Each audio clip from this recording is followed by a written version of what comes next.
and gentlemen, it's the Stephanie Miller Show. I'm walking on sunshine. I'm walking on sunshine.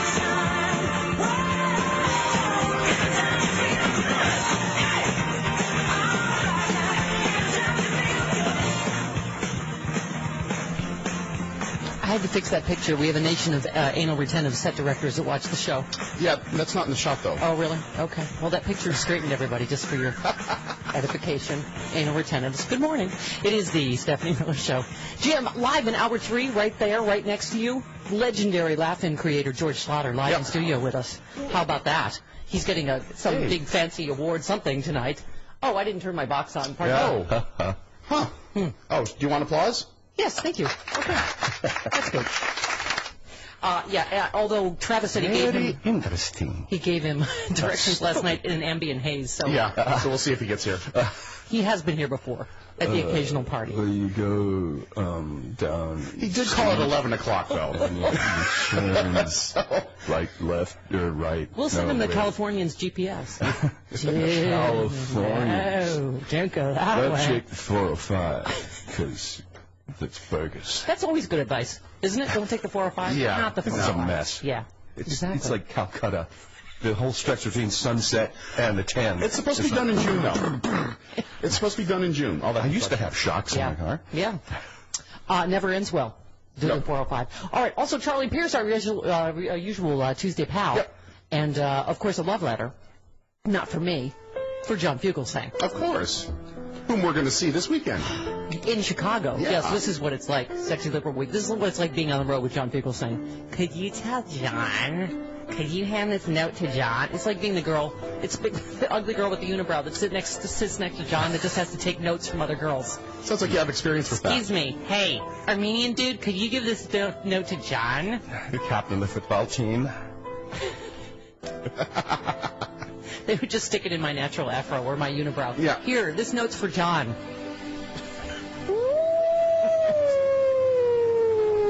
You have to check these pictures out. Where do we put them up at Stephanie Miller Show Facebook? Yeah, it's in the Fort Lauderdale album. Yeah, Jeannie just got her pictures. Steph, I know I'm a little late. I just received these pictures from Sexy Liberal Fort Lauderdale March 1st. First, I want to apologize. I don't even remember you being that close to me that night. I blame it on the Fugelsang flush. Trademark Sexy Liberal. Yeah. Yeah, he is. Looks like actually both of them are having an orgasm, and I'm just like behind them, like the geeky girl in school. What are you guys doing? Oh. Fugelsang flush, is that like the monster? Yes, it is, but worse, with a lot more orgasms. Yeah. Okay. As you can see from the picture, I think John enjoyed my running of the fingers through his hair as much as I did, maybe more.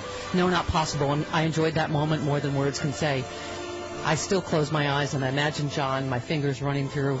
Okay, maybe I should stop. Yes, maybe you should. Oh, thank you. Thank you. I knew you'd figure out what I needed. Thank you. Oh, God. Yes, I love it when you run your fingers through my pants. Hair.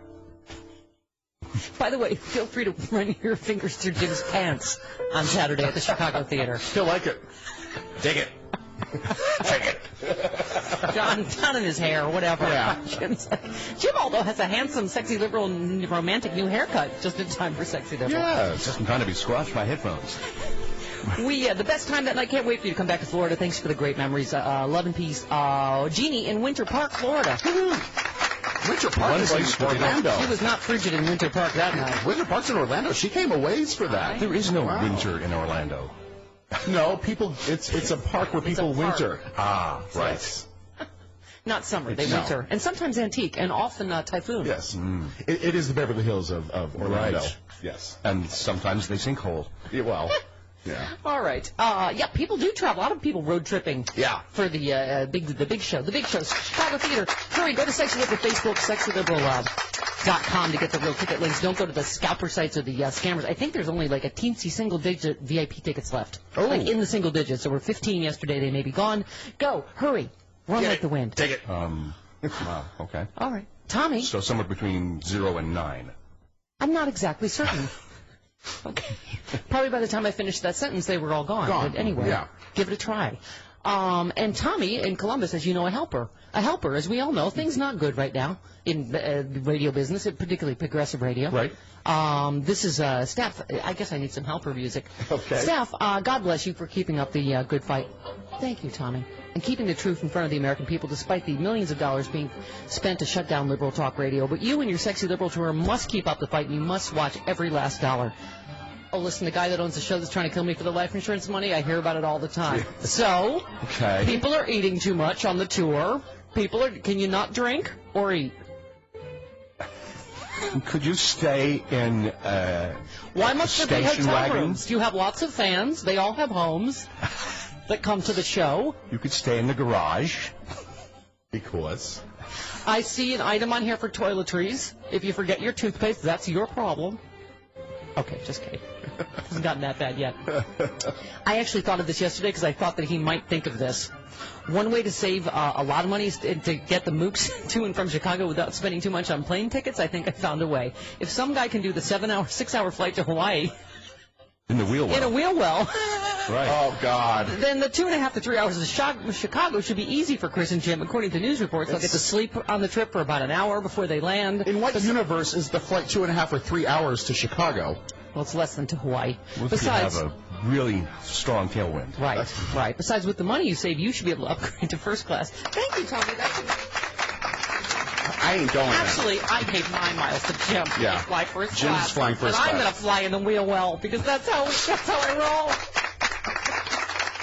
I never asked you to do that. I know. I love you. I'm in the middle and seat. I appreciate you doing it, and the fans are so excited Yes. that you guys are coming. So I can't wait to meet everybody in Chicago. I know it. Everybody, that's a tall order. That's a lot of of Chicago's a big There's town. a lot of guys and gals there. In there. Bags and bags of gays and gals. I also have a lot of friends that I'm meeting up with that weekend, Oh, too. boy. Yeah, well, Oh, boy. well, they're all going to be at the show, so they bought tickets. Thank God Travis won't be there to rat you out and send me drinking pictures of you.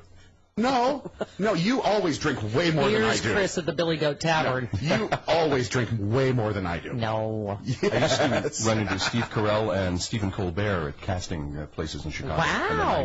90s. Wow. I was in, what's the group for a minute? What's the group there? Second City. I was in Second City for a second. For a second? Right. First, Right. that's why I call it Second City. You're just there for a second. Right. and then- I was there first. Yeah, out. No, I could have done the touring group, but I couldn't because I was Yes. a morning radio DJ, everybody. Yes, and you're gone. Yes, and goodbye. You will amount to nothing. And they were correct about that. Correct.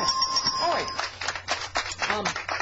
Yeah, that story, how did that kid stay alive? That is incredible. They're saying In he the went into wheel well. like a suspended animation state because it was so cold. Like Frozen? Yeah, well, that his body kind of like shut down to the bare minimum. Is that how it goes? Let it go? Yeah, but there's Carlos sings it. I don't. There's no suspended animation in that movie. Oh. I thought that's what Frozen referred to. I don't No, go to the kid That's in movies. 2001. Oh. Suspended animation. Yeah, oh, no, you're Before- right. Before Hal kills them. Right. Yeah. Oh, or Coma, that movie. Wasn't Tom Selleck in that? Remember all the bodies Yes. are suspended? No, Tom Selleck was not in that. Yeah, Yes, he was. That was He played a Michael. That was body. Michael Douglas and Genevieve Boucher. No, but he was one of the bodies. Oh, he was. Yeah. He also went to my high school. Long before I Wow. was All there. right. Anyway, my point is, this kid did not. Yeah. First of all, security-wise, hello, anybody can sneak into an airport and you could put a bomb in a wheel well or Yeah, apparently Apparently climbed over the fence at terrorist, San Jose something. Airport. What's that? Apparently yeah. climbed over the fence at San Jose Airport. Apparently he knew the way to San Jose. Yeah. And into the wheel well. He got in a fight with his family and said, "I'll show you." And he did. Oh, he sure did. I'm going to climb into the wheel well. Right. Yeah, Sure you are. That is medically, I mean, and I'm reading this from ABC News. Chances of surviving a flight from the inside of the wheel well of an airliner are incredibly small. So this was Sunday. The 16-year-old California breached security at San Jose International, boarded a Hawaii flight to Maui. Maui, good choice, although I would have picked Kauai if you're getting a free flight. You can't get a direct flight to Hawaii. Oh, that's true. All right. We'll ask Bob Seska. Okay. He's not coming today because of George Slaughter being here, but tomorrow I'll ask him. But you'll get one of those Kon-Tiki rafts so you can Right. row your way to Kauai. Which would be the best Hawaiian city to stow away in a wheel well, too. Yeah. Do you still get a free light when you fall out of the wheel well? Or Oh, well. Do they don't greet you? No, they're not. That's not cheap. Oh, you had the flower thing. Right. Oh, And the thing about a wheel well is that you're not in any shape yet. I was watching a report this morning. The thing about a wheel well is that when the plane's on the ground, it looks like there's tons of room in the wheel well for you to. But when the When wheel goes the up, wheel goes up, there is no room. Right. That's what I don't even get Yeah. that. How you could even survive the I guess he may have kept himself slightly warm because hydraulic fluid heats up as it compresses or expands or whatever. There's And also nothing the more friction, romantic than being warmed by the... The friction of the tire probably, on the runway probably keep it warm for a little while. For a hot minute. That's romantic. Hydraulic fuel and Fluid, friction from... not fuel. Hydraulic fluid. Okay, fluid, right. You don't want fuel in your hydraulic fluid. Yeah, so when the plane touched down 5 hours later, he was unconscious inside the wheel well. An hour later, he came to and was seen walking along the tarmac. Yeah. That is just incredible. Whoa! What happened? What did I do? Oh! What? Where Wow! Hawaii! Who am I? Why am I here? I look like Admiral Stockdale. Yeah. What's happening? How did this happen? One doctor interviewed on ABC News said the boy's survival was almost miraculous. There is no heat, no oxygen, no pressurization, and obviously, they did the numbers. The journey often ends in death. I mean, this has happened a lot of times before. And it flies higher than the top of Mount Everest. Why do people keep doing it? It's the weirdest. I don't know. Yeah. It's not unprecedented that someone has survived a flight like this in a wheel well before, but it's not common that someone survives. Just when we thought there wouldn't be a dumber team than the one that tweeted the terrorist threat to the airline. Okay, the kid that got in the wheel well. All right. Things that seem like a good idea at 16. Oh, heavens. All right, 17 minutes after the hour, we roll along on the Stephanie Miller Show. It is true. Yeah, it is the Stephanie Miller Show. Welcome to it. 22 minutes after the hour. 1-800-STEP-1-2, the phone number. Tom in Illinois, you're on the Stephanie Miller Show. Hi, Tommy. Good morning, Mama. Good morning, Moo. Hello. Morning. I just found out last night that my wife and a very dear friend of our families are coming to see you guys this Saturday in Chicago. Very, very exciting. And as soon as I heard that your show was going to be here in Chicago, I wanted to get tickets, but I'm unable to take her because I'm in a show myself. And I just wondered if you could give her a shout-out, her and her friend Jody and Krista. Jody and Krista. Hi, Jody and Krista. Well, you're a showman yourself. You're in this business we call show. I am in this business, and so is my wife, actually. Wow. She is not involved in the show right now, but I am. What kind of show are you in? I'm actually doing a production of Avenue Q. Oh, we love that show. Awesome. Yeah, we love that show. A friend of mine produced that. Yeah. Our old boss. Yeah. Very exciting. I'm sorry I didn't hear what Chris said there. It was our old boss that produced the original Broadway version. Right.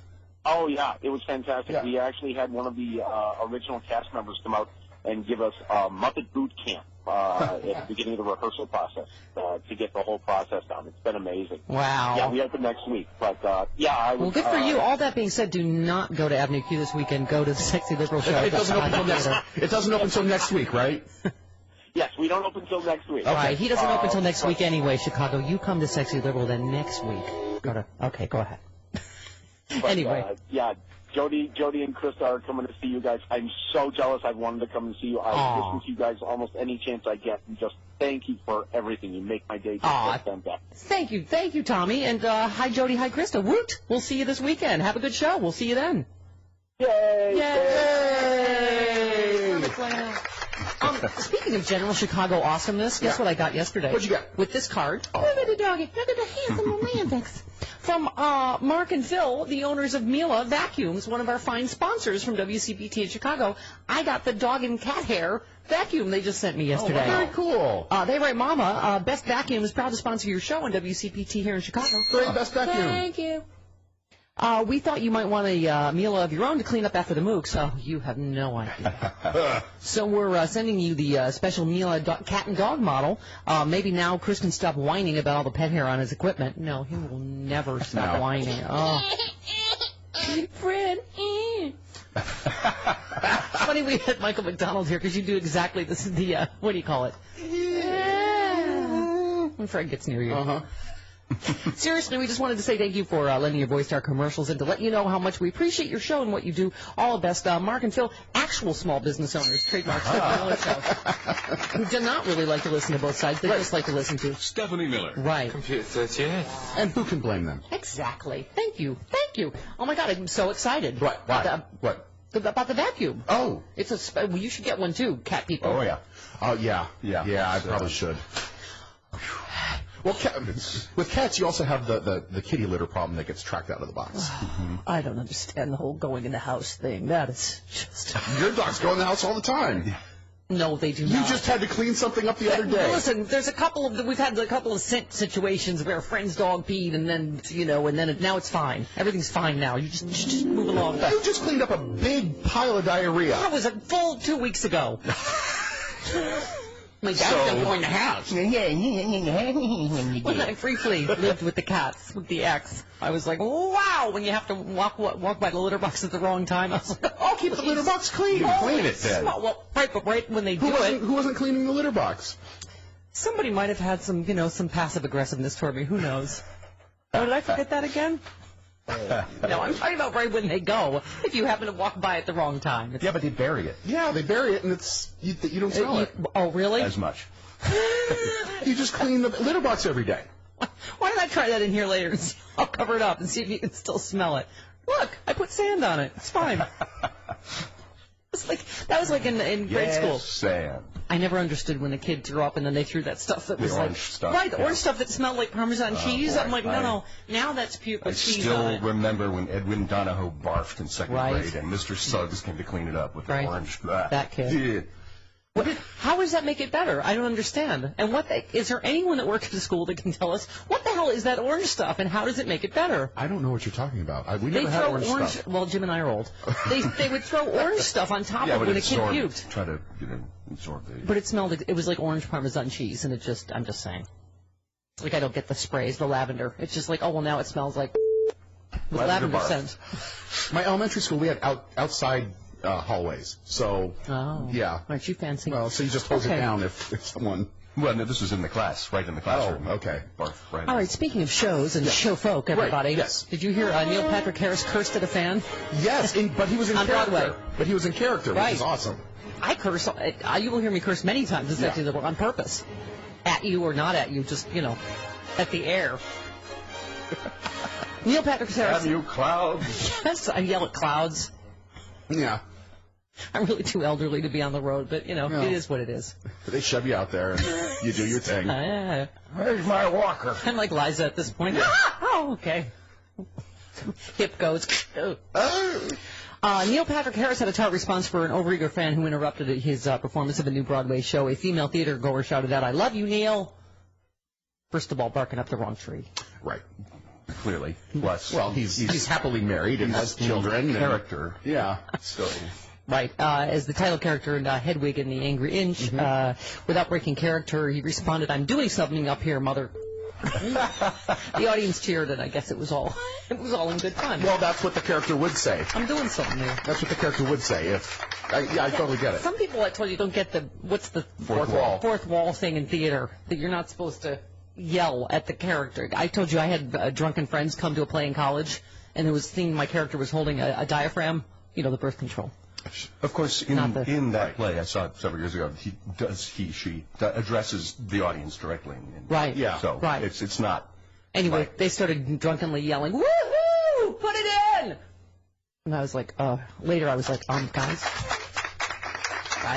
Yeah, I was playing Holly in Uncommon Women and Others by Wendy Wasserstein, in case you were wondering, everybody. I don't know anything about No? that. Nothing? Nothing. You got nothing I got there. nothing. Okay. No. At least it wasn't an all-female version of Antigone or something like that. Or Antigone. All right. Yeah. Sexy liberal yelling is encouraged. In fact, people do. They don't. I don't even know why I bother preparing anything. People just yell things. They do. I'm like Oprah on crack. It's just they yell things, and I just Flavin' hard. Exactly. 29 minutes after the hour, right back on the Stephanie Miller Show.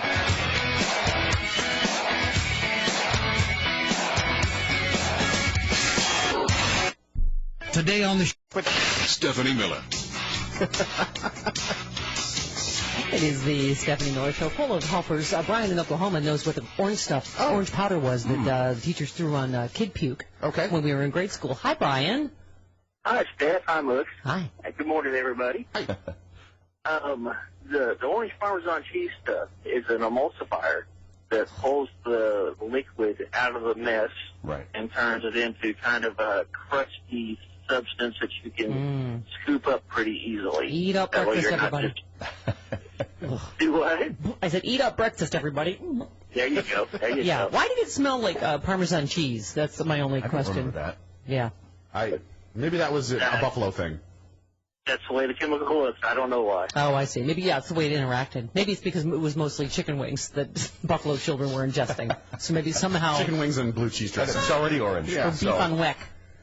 Maybe that's why. I'm just saying. I don't know. Or Niagara ice wine. Yeah, that'll make it huge. Lake Niagara wine. Whatever. It wasn't ice wine. It's Lake Niagara wine. It was my favorite. Was it really? Oh, look. Oh, speaking of helpers and saving money on the Sexy Liberal Tour, Kevin in Chicago, a helper. Okay. Stephen and Mooks, like Tommy suggested, I have a place where y'all can stay when you're here in Chicago. I've got dibs on a semi-rat-infested cubbyhole on Lower Wacker, only a block from the Chicago Theater. Hey, I'll kick out a couple of my drinking buddies and make room for you. No shower available, but jumping distance to the Chicago River to clean up. Let me know if you're interested. Sounds great. Especially since it's only going to be in the 40s on Saturday. What is going on in Chicago? It's going through menopause. It was like 70-something yesterday. Well, that's springtime in Chicago. I did the Google. I was like, oh, 76, this is awesome. And it was like Saturday, 40. What? Yeah, it's like a high of 41 or something. What? Yeah. Sounds about right for... It's menopausal. It's spring in Chicago. Yeah. All right. So we were talking about, that was also a good suggestion, having you two ride the wheel well, so that is exciting. Although we might have to hire a lawyer. There's charges. I'm not really sure. You know. We'll see. In case we die or something. If we were in the wheel well, there'd be no room for the wheel. That's true. You two are, Sturdy. Right. All right. The Maui Airport spokeswoman talking about the stowaway. Spokesman. Right. He was weak. He hung from the wheel well, and then he fell to the ground and regained some strength and stood up and started walking to the front of the aircraft. Oh, my God. Wouldn't you if you were like a runway worker? Like, Yeah. lose your... Quid. Dig. What? I gotta quit drinking. What? I did not just say that. Huh? The San Jose Airport spokeswoman. It is possible to scale an airport perimeter fence line, especially under cover of darkness, Good to know. and remain undetected. Oh, good to know, terrorists. Wink. Wow. Here's how you do it. Yeah. Hey, here's how you would do it. When did that I wait till start? nighttime. And why aren't perimeters of airports secured? Yeah. That's What could horrifying. possibly That seemed ever unwise happen? to phrase that like that. Yeah. Oh, it is possible. I'm just saying. Not that I'm sure anyone would ever want to do it for nefarious purposes. However. And here's a fake ID I in wait till case someone dark. tries to stop you. Wow. Wait until dark. Yeah. Yeah. Well, no, because that was the first thing you thought of is, thank God this ended okay and he's all right. Yeah. I think security-wise, like, anybody It's can... a nightmare. Right. Just saying. I guess I'm hoping I'm not. Now I'm being a terrorist helper. I'm just saying somebody could just stick a bomb in there or whatever. How can you get on a runway without anybody? You can't walk through the terminal without someone, like, scanning you Or taking naked tackling pictures you or of you. something. Yeah, she's You just know. like, just scale a fence when it's dark. Yeah. What? Don't go through security. Yeah, that's like, gotta take your shoes off. You don't That's take your what- shoes off when you scale the fence. And you can carry liquids in bottles as big as you Sure. want. You could carry a whole Sparklets bottle with you.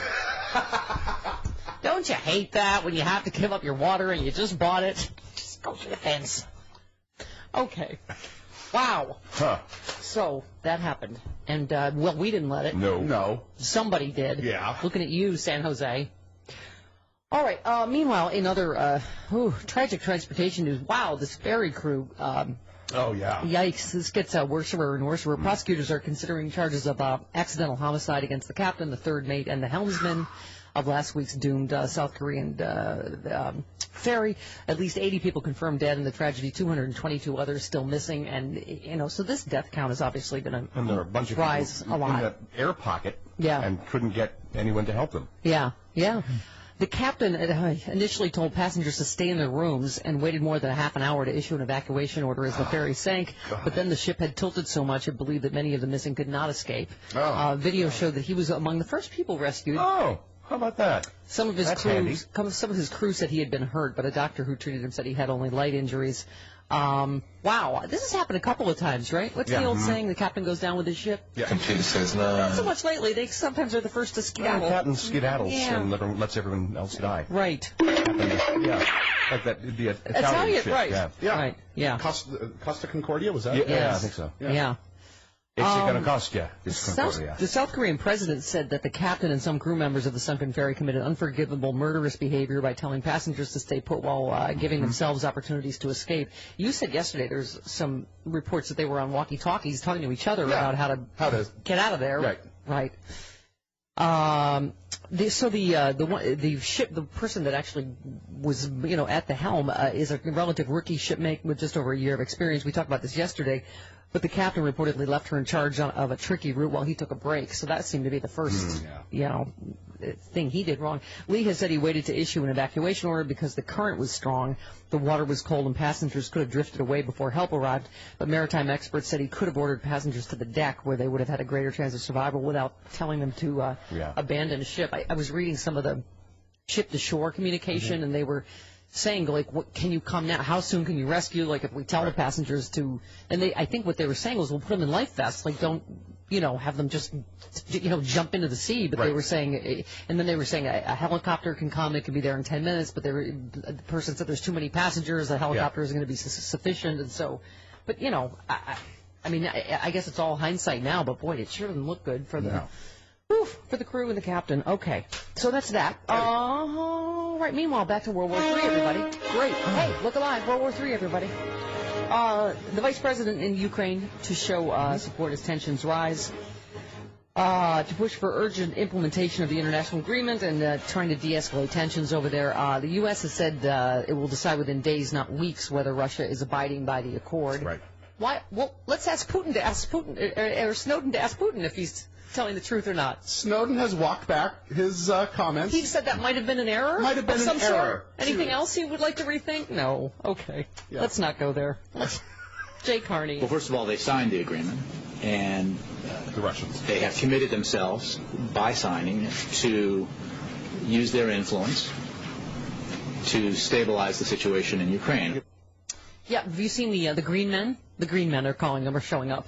Yeah. For 2 weeks, the mysteriously well-armed professional gunmen known as Green Men. As opposed to Green Army Men. Right. So right. Or Blue Men. There. Right. Right. No. Or Blue Men, like in what movie am I thinking of? Avatar. Or Blue Man Group. Right, or Blue Man Group. No, these are Green Men because they're in green. They have seized Ukrainian government sites in town after town, igniting a brush fire of separatist unrest across eastern Ukraine. Strenuous denials from the Kremlin have closely followed each accusation by Ukrainian officials that the world is witnessing a stealthy invasion by Russian forces. Well, if Putin says niet, that's niet. What's not to trust? He also said they have no surveillance state of any kind. He told his friend Snowden that. There's nothing. No. It's not true. They don't do that in Russia. No. They don't have surveillance. Or green. We used to in good old days. There's a KGB. Now, photographs and descriptions from eastern Ukraine endorsed by the Obama administration on Sunday suggest that many of the Green Men are indeed Russian military and intelligence forces equipped in the same fashion as Russian special operations troops involved in annexing the Crimea. Spetsnaz. Pardon me. Sounds like Spätzle a little bit. Some of the men photographed in Ukraine have been identified in other photos clearly taken among Russian troops in other settings. They're not green screening the Green Men. The Green Men are actually... Well, when you green screen Green Men, they disappear. Right. Kind of like a weatherman that wears a green tie accidentally one day. Right. I've done that before. I made the mistake of wearing bright green when we were doing green screen and you were just a floating head. Pashmina? No, not the... Green never ends well for me. No, it doesn't. Okay, Avoid Jay Carney. If progress is not made in coming days, we will impose further costs. Okay, then. Right. And the Carney one more time. We don't have any doubt about the connection there, and I think that the photographs that are reported on today simply reaffirm that. Yeah, the connection between the Green Men and the Green Men. Yeah, suppose there's a connection? Yeah, especially laying down green guy.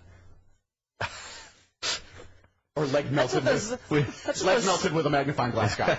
Did you see what those stupid Bundy militiamen look like? Did you see them? They're like lying on their stomachs like snipers aiming at government troops. Aiming their automatic weapons at U.S. marshals. Yeah. Yes. Huh. Yes. And if the government had decided to fight back, as Rude said yesterday, you would be paced. And Sean Hannity is encouraging behavior like that. Yeah. Isn't Sean Hannity engaged in sedition? Yes. He's doing that? Yes. That's what I thought. Yes, that's what I said, Newsbusters. Sean Hannity is engaged in sedition. Look to camera. Okay. The Russian ambassador, and you don't think I'm going to try that, do you? Sergei Kislyak. Yeah. As far as I understand, the checkpoint was manned by people who didn't have arms.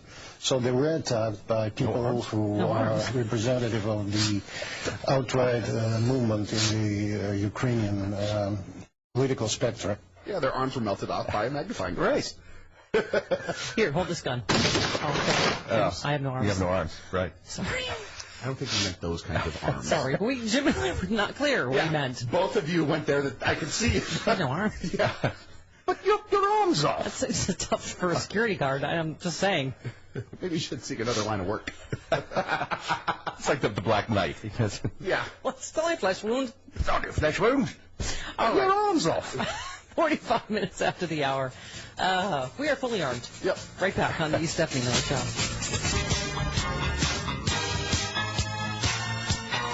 Stephanie Miller.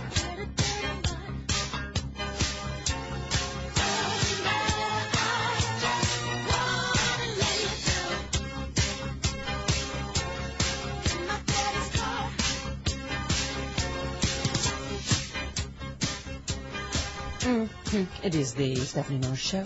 Welcome to it. 15 minutes after the hour. 5-0. Okay. 1-800-STEP-1-2, the phone number, toll free from anywhere. Charlie Pierce coming up at the bottom of the hour, and he's just so Charlie Piercy. Yeah. All I'm saying. He's the Charlie Pierciest. Every time I read a line that I think's my favorite, then I read another one. Yep.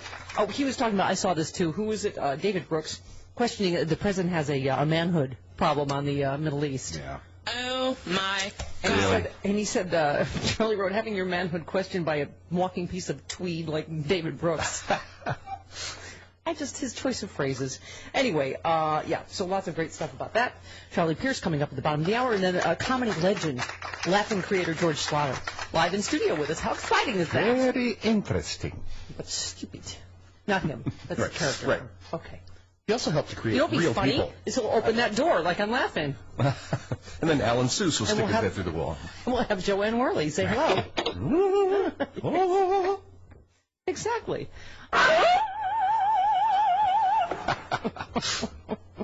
All right, that's how we'll know he's here. Okay. All right.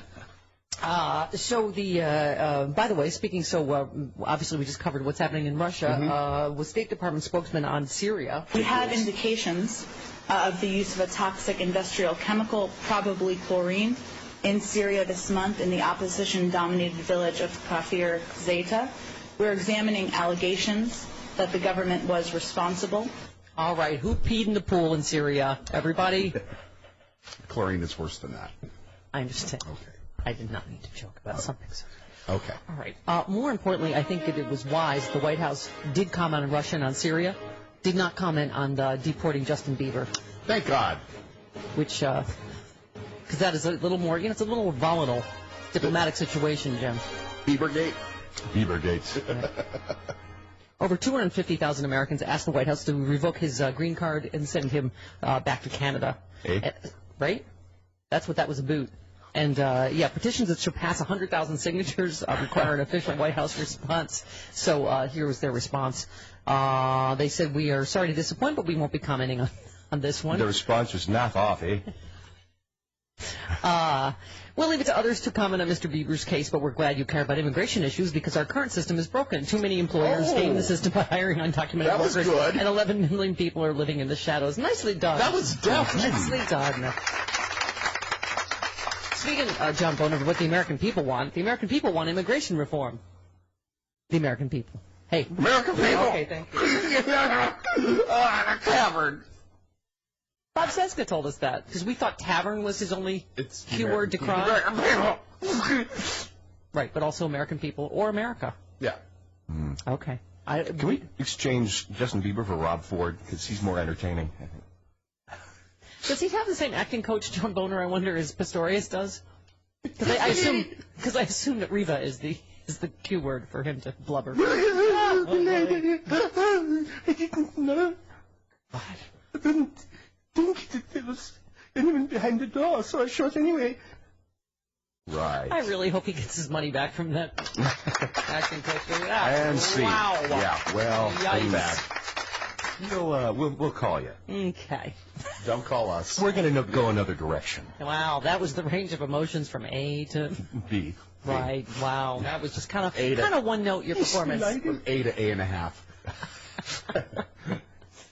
All right. Oh, hey, looky here. We were talking. You opened the week. Now you have me because you were talking about Lindsay. Oh, show. God, yes.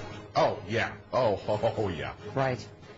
I did. Well, I guess I did know this. Celebrities sometimes call the paparazzi on themselves. They do. Mm-hmm. Especially if you're like super D-list. Yeah. Right. That's very sad. See? Makes me feel a little better about my sad little life. At least I don't call, TMZ to say, I'm going to be at Rite Aid if you put me in. Celebrities are just like us.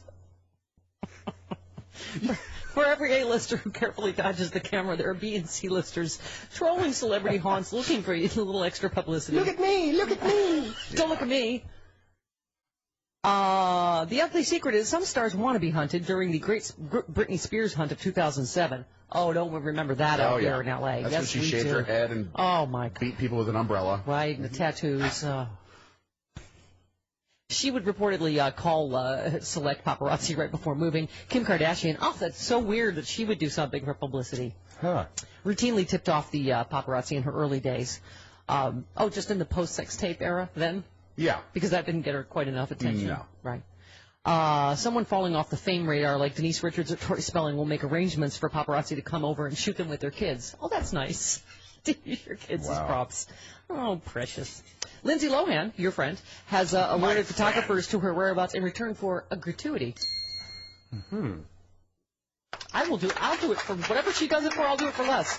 You learn from the documentary series that she. Do you dare me to make that call? Maybe we should make it on the air. I'll just call the Inquirer.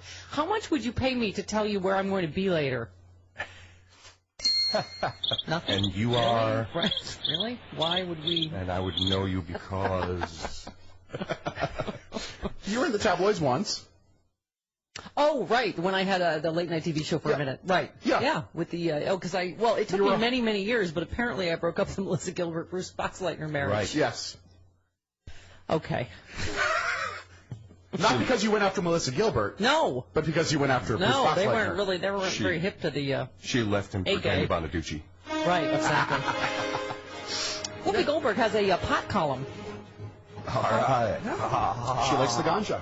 Yes. No secret she knows a little about pot. Now she's sharing that knowledge in a new column in the Denver Post. Aptly named the Mile High City. So high. Higher than a mile. She made her debut in a piece for The Cannabist. Called My Vape Pen and I, a Love Story. She said, the vape pen has changed my life. No, I'm not exaggerating. In fact, her name is Sippy. Yes, she's a she, and yes, I named her Sippy because I take tiny little sips, sassy sips. She's hot. Whatever. I can't stand those vape things.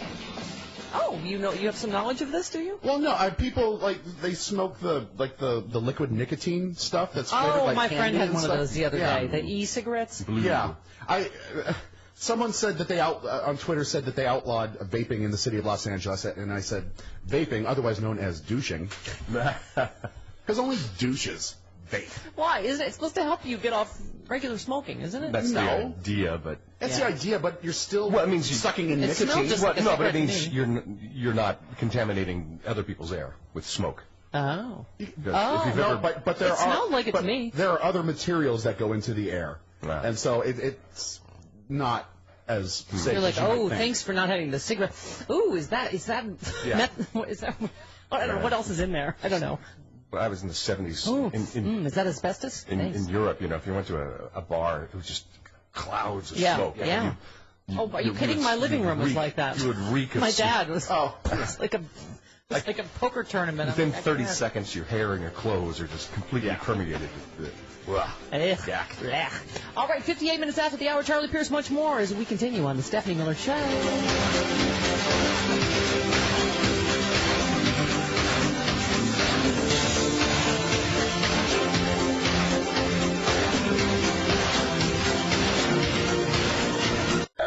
This is Stephanie Miller, and I'm on Chicago's Progressive Talk.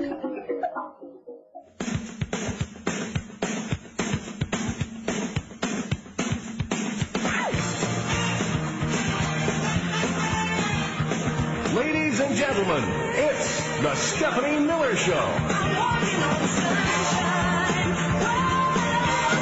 I'm walking on sunshine. It's time to feel good. Hey, all right, it's time to feel good. It is the Stephanie Miller Show. What? Nothing.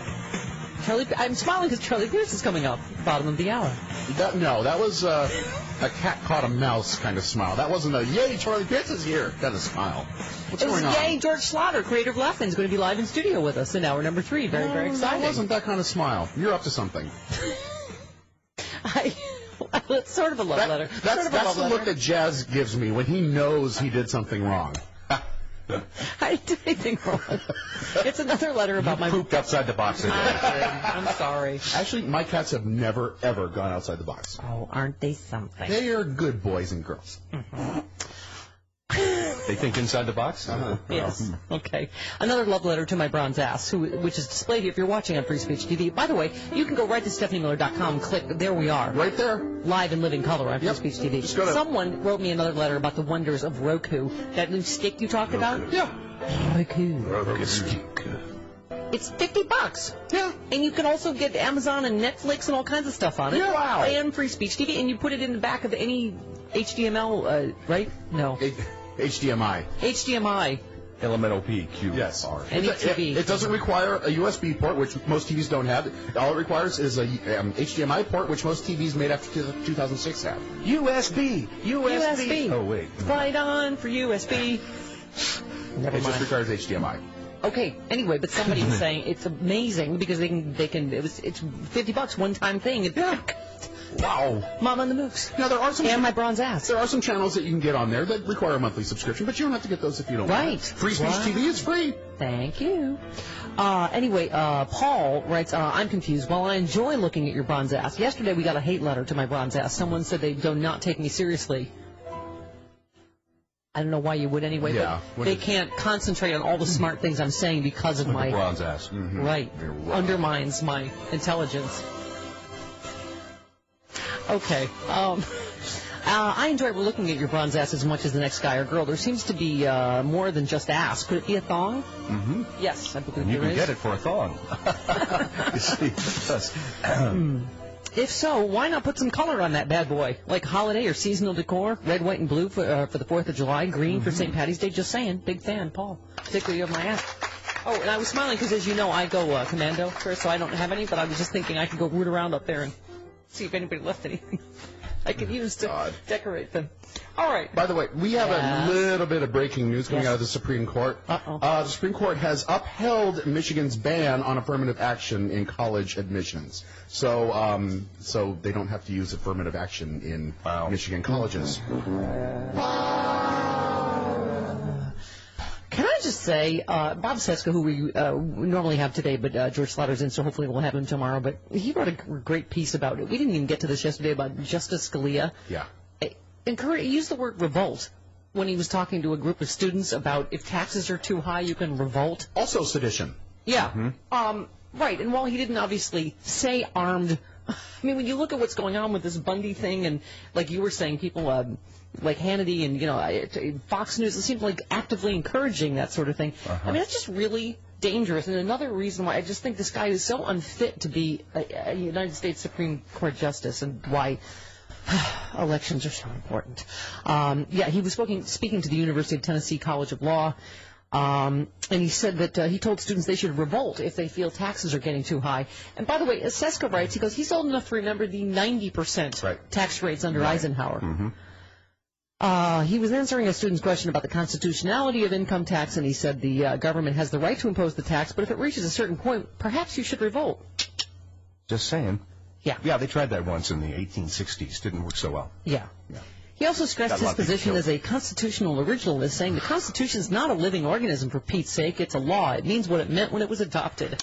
Yeah, when they couldn't have imagined AR-15s and the internet and amendments. Right, exactly. They wouldn't have put in mechanisms to change the Constitution if they wanted it to remain the way it was when it was first written. I think he's Scalia's an idiot. I think he has originally always been a douche. He's a constitutional idiot. But the Patriot Act has pretty much eviscerated the Bill of Rights. It's like it doesn't exist anymore.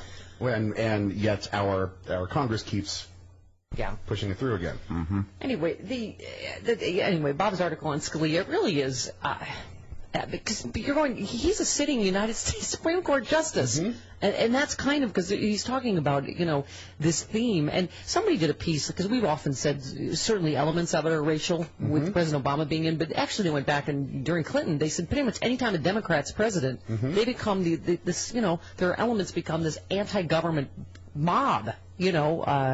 Anyway, but I was reading too. I just missed John Paul Stevens. I read this as well. Speaking of Supreme Court.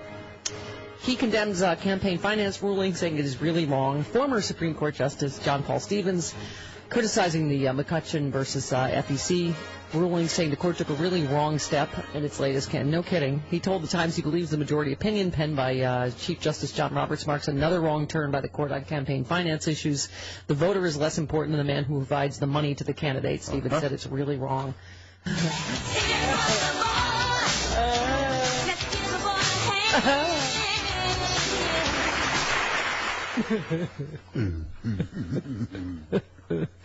I was just Seska just had such great stuff this week that tossing around the word revolt in the context of a discussion about the U.S. government is never a smart and a rational idea, and it's especially a bad idea when it's invoked during an era when armed revolt against the government is being taken seriously. And he also, I think I heard someone else bring this up, but this Bundy Ranch standoff, and they're cheerleaders, like you're saying in right-wing radio and in Fox News. He was saying, imagine for a moment if those people were Muslim, right? 1,000 drone strikes a day. Yeah. Imagine for a moment if the Bundy Ranch people were Muslims, and the guy who perched on the overpass with his rifle was instead wearing a turban and sporting a C4 vest strapped to his chest, all mustered against the government, say during the Bush-Cheney administration. It'd be called jihad. That's right. And they'd be calling, but they're white and Christian, so it's okay. Yeah. Anyway, the whole thing. It's just anyway. Don't bring up the Supreme Court with me. It's just They just released another bad decision. Yes. If we had the actual Supremes there instead of the Supreme Court, I think we'd be a lot better off. Exactly. And we'd stop in the name Diana of Ross love. would do a better job. Pardon me? We would stop in the name of love. Yes. Chief Justice Diana Ross. Yes. I'm all for it. She's a better understanding of the original intent than Antonin Scalia, I would say. I believe she does. Just saying. And while she would tell Scalia to stop in the name of love. Yes. While she dips candle wax on her chest. In mahogany. You can't hurry, love. All right. More importantly, what does Kirsten Dunst think? She's causing a bit of a thing lately. She's saying in W Magazine, actresses who get taken advantage of by the directors are probably asking for it. Okay. All right, then. Really? Oh, did she say that? She explains why she's never been groped by a director. She said, I don't give off that vibe. I just think you court that stuff. Oh, dear. And, can I have some nostalgia music? This was last month in Harper's Bazaar. She said she had some thoughts on women knowing their place. I think the feminine has been a little undervalued. We all have to get our own jobs and make our own money, but staying at home, nurturing, being the mother, cooking, it's a valuable thing my mom created, and sometimes you need your knight in shining armor. I'm sorry, you need a man to be a man, a woman to be a woman. That's why relationships work. Well, she's right as it concerns this show. See? Because every time that I tend to my hosting duties, I screw up some womanly duty I was doing for Jim. Yes, warming something up for him, making coffee, doing something. I am a living example that you cannot combine work and a man. And I'm married to him. He's just my work husband. You only have him for 3 hours a day. And then I'm even screwing that up. I'm just with a woman. Make me a sandwich. See? And I can't, because now I got to talk. Right. You're just courting it. I'm asking for it. I literally do ask for it from Jim. I'm like, touch my ass. Do it. All right, here you go. Fred and I are constantly. Yeah. Do it. Do it. John in Connecticut, you understand. This is the only time I have gentlemen callers. Hello, John. I'm Lady Luke. Hello. I'm constantly amazed at this thing about the guy who's all cattle and no hat. Yeah. You know, literally. Yeah. Yeah. The way he's done it and the way he's got support, it makes me think back to Kent State and how different this country's become. Mm-hmm. Mm-hmm. And I am amazed. I think if we did a profile of all those people with their guns and their, the sniper rifles and all that stuff, they're probably military trained. They probably get food stamps or Medicaid or something. They're on an interstate. I mean, the irony of these people fighting a government that won't fight back is rather scary. I think that's on an interstate, which we built that, by the way. Mm-hmm. Yeah. We're winning the war against ourselves. Yeah, exactly. And we actually pay taxes to drive on that interstate through gasoline taxes. Right. Mm-hmm. Right. So we don't drive on the interstate for free, but he's grazing his cows for free. I wonder if any of them were green men. Russian troops, any of them? Who can say? Bayonet guy. From the Green Man Group. Exactly. All right, 17 minutes after the hour. This hour of the Stephanie Miller Show brought to you by LifeLock Ultimate. I just got in my inbox, Chris? What? A notification. They notify you that everything is safe. That everything is safe in your accounts. Everything is... Listen, identity theft is serious business. I had it done back in the horse-drawn days. Literally, a guy in a horse-drawn carriage came and stole my identity. And it was a really slow horse. You should have been wearing your identity around your neck. Right. Identity thieves today, with technology, they are shrewd. They're targeting your checking and savings account. They're after your cash, your retirement. Identity theft has become a serious and complex crime. No one, not even law enforcement, can stop all identity theft. You simply cannot fight it alone. I trust LifeLock Ultimate to help protect my identity and my bank accounts from takeover fraud. It's the most comprehensive identity theft protection ever created. Not only does it guard your identity, your good name and credit, those are essential, no question, but LifeLock Ultimate even monitors your bank accounts for takeover fraud. Just one of the reasons it was awarded Best in Detection among identity protection services. I've really needed this lately. I can't say why. Just trust me. Yes. Trust me. No, it's gotten unbelievable the stuff people are able to do in terms of fabricating email accounts and all kinds of stuff, and you never see it coming. LifeLock services can't protect you or your bank accounts if you're not a member.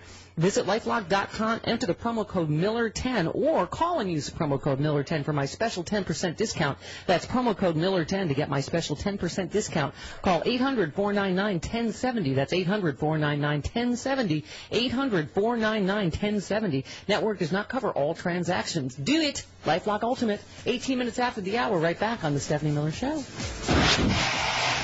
It's no Stephanie Miller. Dressed in yellow, she says hello. Come sit next to me, you fine fellow. You run over there without a second to lose. And what comes next? Hey, that's the move.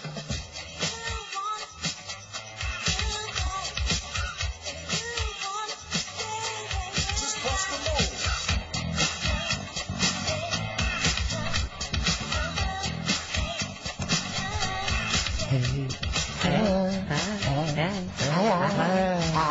Hey, Lady Maya.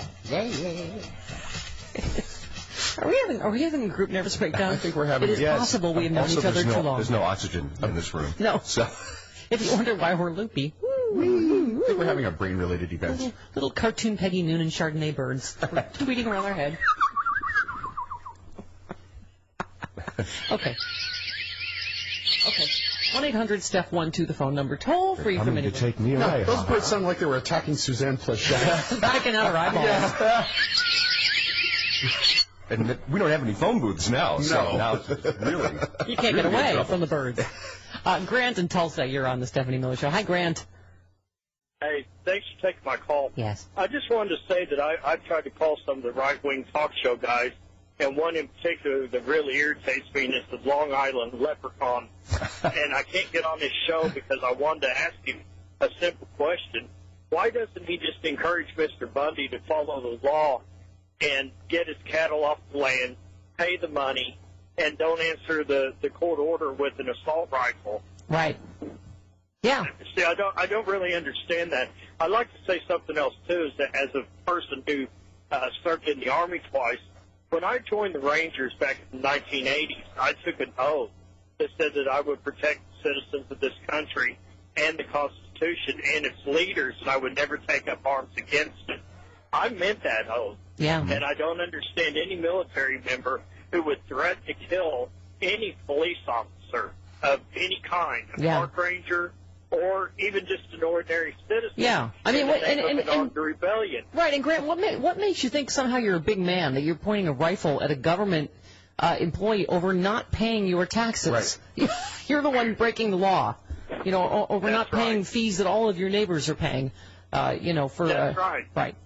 I meant my oath, Stephanie, and, if I was in charge, I would send out the most battle-hardened National Guard battalion that I could find to go out there and grant them their constitutional right to die. That's what I would do. Yeah, well, I mean, I think, the government was wise in not, because, it's almost like that's what the right was rooting for. It was another, Waco type thing. Yeah. But you cannot have people threatening armed insurrection. I agree. You cannot. They have to do something about it. Yeah, no, I agree. And plus, it's like, I get people going, this is my land. Well, guess what? This isn't your land. This is our land. This is our land. This land. It's government land. It's not your land. That's why there's grazing fees, because you... No, I was squinting because you were singing this again. This land is your land. This land is my land from California. Well, the birds are back. What's happening? The birds have regrouped? Wow, that is big news. The birds never saying this land is your land. I know. Gradually, one by one, all of the progressive radio hosts just go bonkers from the pressure. See everything turn, turn, and turn. There is a season. Turn. Up with people. No, that's in there. Oh, right, fine. God. Michael in Indiana. How are you? This is what a nervous breakdown sounds like. Hello. Hi, Michael. How you doing? Good. First time listener. I was driving through Indiana, and I heard you all talking about the Bundy Ranch. I thought I'd give you a call. Okay. So you were saying that if these folks were wearing turbans and were Muslim, right? How would that go for them? Administration, we'd be calling it jihad. Right. So what is jihad? What's the definition of jihad? It's holy war. Right. Well, it would be called jihad by people who don't know any better, like white people. So.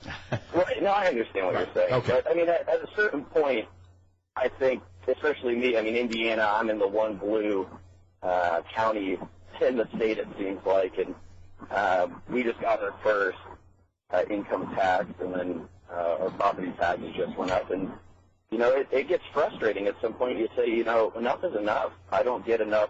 I don't really get anything from the government. I pay taxes and I get roads. Right, but if your cows are grazing on government land and all of your neighbors have to pay grazing fees, what justifies him saying I don't have to? Sure, and I owe the government now $1 million. I'm a Fox News watcher, and they say constantly, there are folks on the show that are conservative that say, you know what, I think they're breaking the law. I don't think they have much ground to stand on here. He's lost every single court case. I'm sorry? He's lost every single court case when this has gone to court. Right, that's the system we have in our country to fight things like this if you believe they're unfair, right? Absolutely. No, totally agree with you.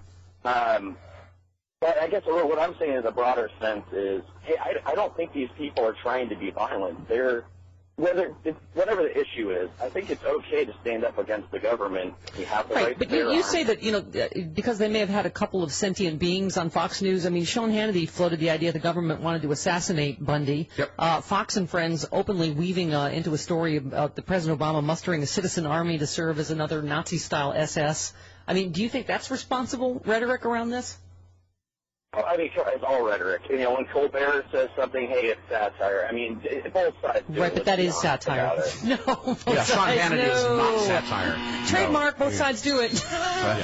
No, what Stephen Colbert does, this is not satire, what they're doing. Satire is smarter than what Hannity's doing. Those are crazy, dangerous conspiracy theories.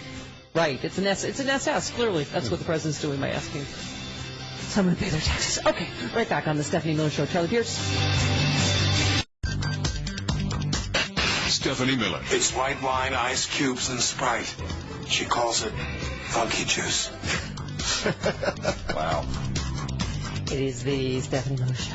34 minutes after the hour. Comedy legend George Schlatter live in studio with us next hour. Yeah. Speaking of just regular legends, comedy and otherwise. Yeah. There's only one man now that understands, and that's the author of Idiot America. Pierce. Pierce. Charlie Pierce, political columnist for Esquire.com. Why is everybody always laughing with me? Who is it? Oh, don't tell me. Wait, don't tell me. It's Charlie Pierce. Oh, isn't that clever? Thank you for the plug. Yay! Love you on Wait, Don't Tell Me. A tote bag and an umbrella will be swinging your way quickly. A Nina toten bag? A Nina tote bag. Hi. They actually did give those away as premiums once. Did they really? They really did. Yep. Yikes. Did it contain like Blackstone's theory of the law or something in it? I have no idea. Good morning, Charlie Pierce. Good morning, all. Thank you for your new Royal Regent of the Crazy People. You say with the imminent departure. We finally concluded our contest. Right. The judges met. Right. And were relatively sober and decided it would be Representative Blake Farenthold who would be replacing Michelle Bachmann as Royal Regent of the Crazy People. Oh, right. And well, you say Louis Gohmert, of course, Emperor for life, so he cannot be dethroned. This is after all an amateur poll. I mean, Louis beyond compare. Well, you know, Mayor Rob Ford of Toronto, I originally thought, okay, is Chris Farley punking us? He's still alive, and that is him. But now I'm thinking he might also be playing Blake Farenthold. Do you think? I mean, Blake Farenthold looks a little bit like one of the extras from Hogwarts who grew up. the fat kid who was always picked last at Quidditch. A little like Otter from Animal House as well. Oh, I was thinking Flounder, actually. Flounder, I'm sorry, not Otter, Flounder. Yeah. Flounder, right. He's got that big gap between his teeth, right? That drunk and stupid is no way to go through life. That's right. That's right.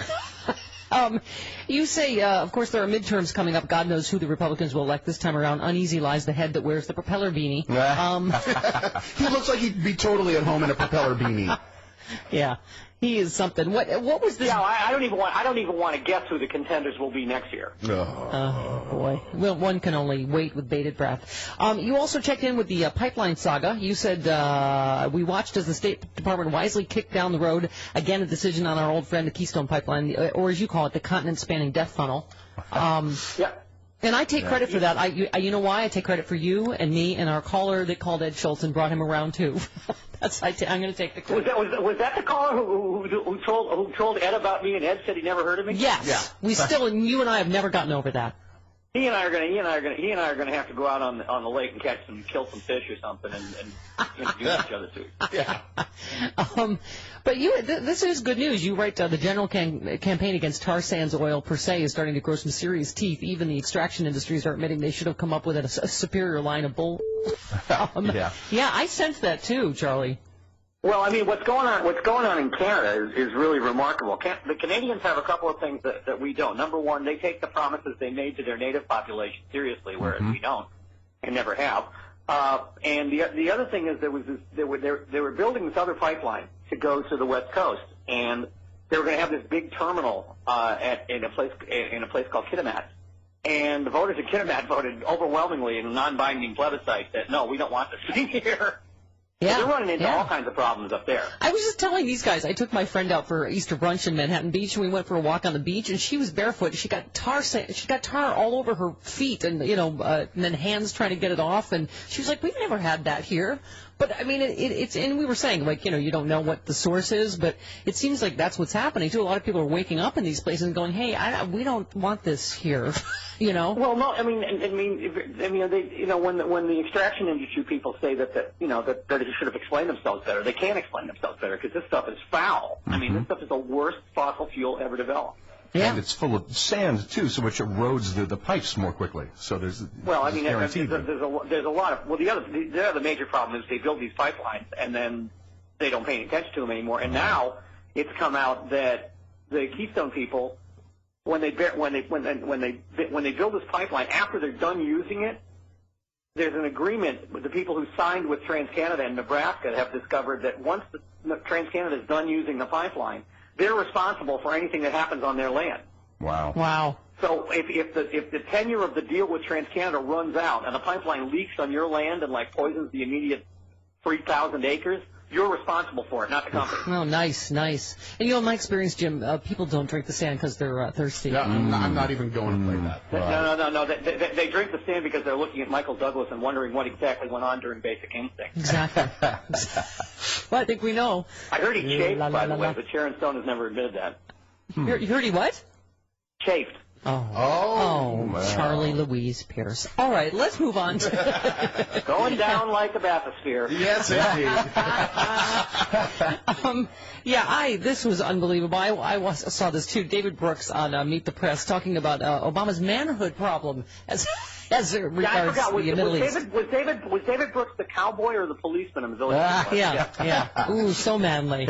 Yeah, he said, and we quote, "Let's face it, Obama, whether deservedly or not, does have, I'll say it crudely, but a manhood problem in the Middle East. Is he tough enough to stand up to somebody like Assad, somebody like Putin? I think somebody like David Brooks. Right.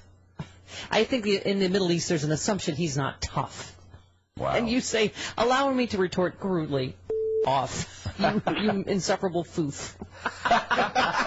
As you talk about, like, documenting for years how he can flee from his previously rock-solid convictions the first time those, consequences of those convictions go bad, a.k.a. 9/11 and the Iraq War run-up, right?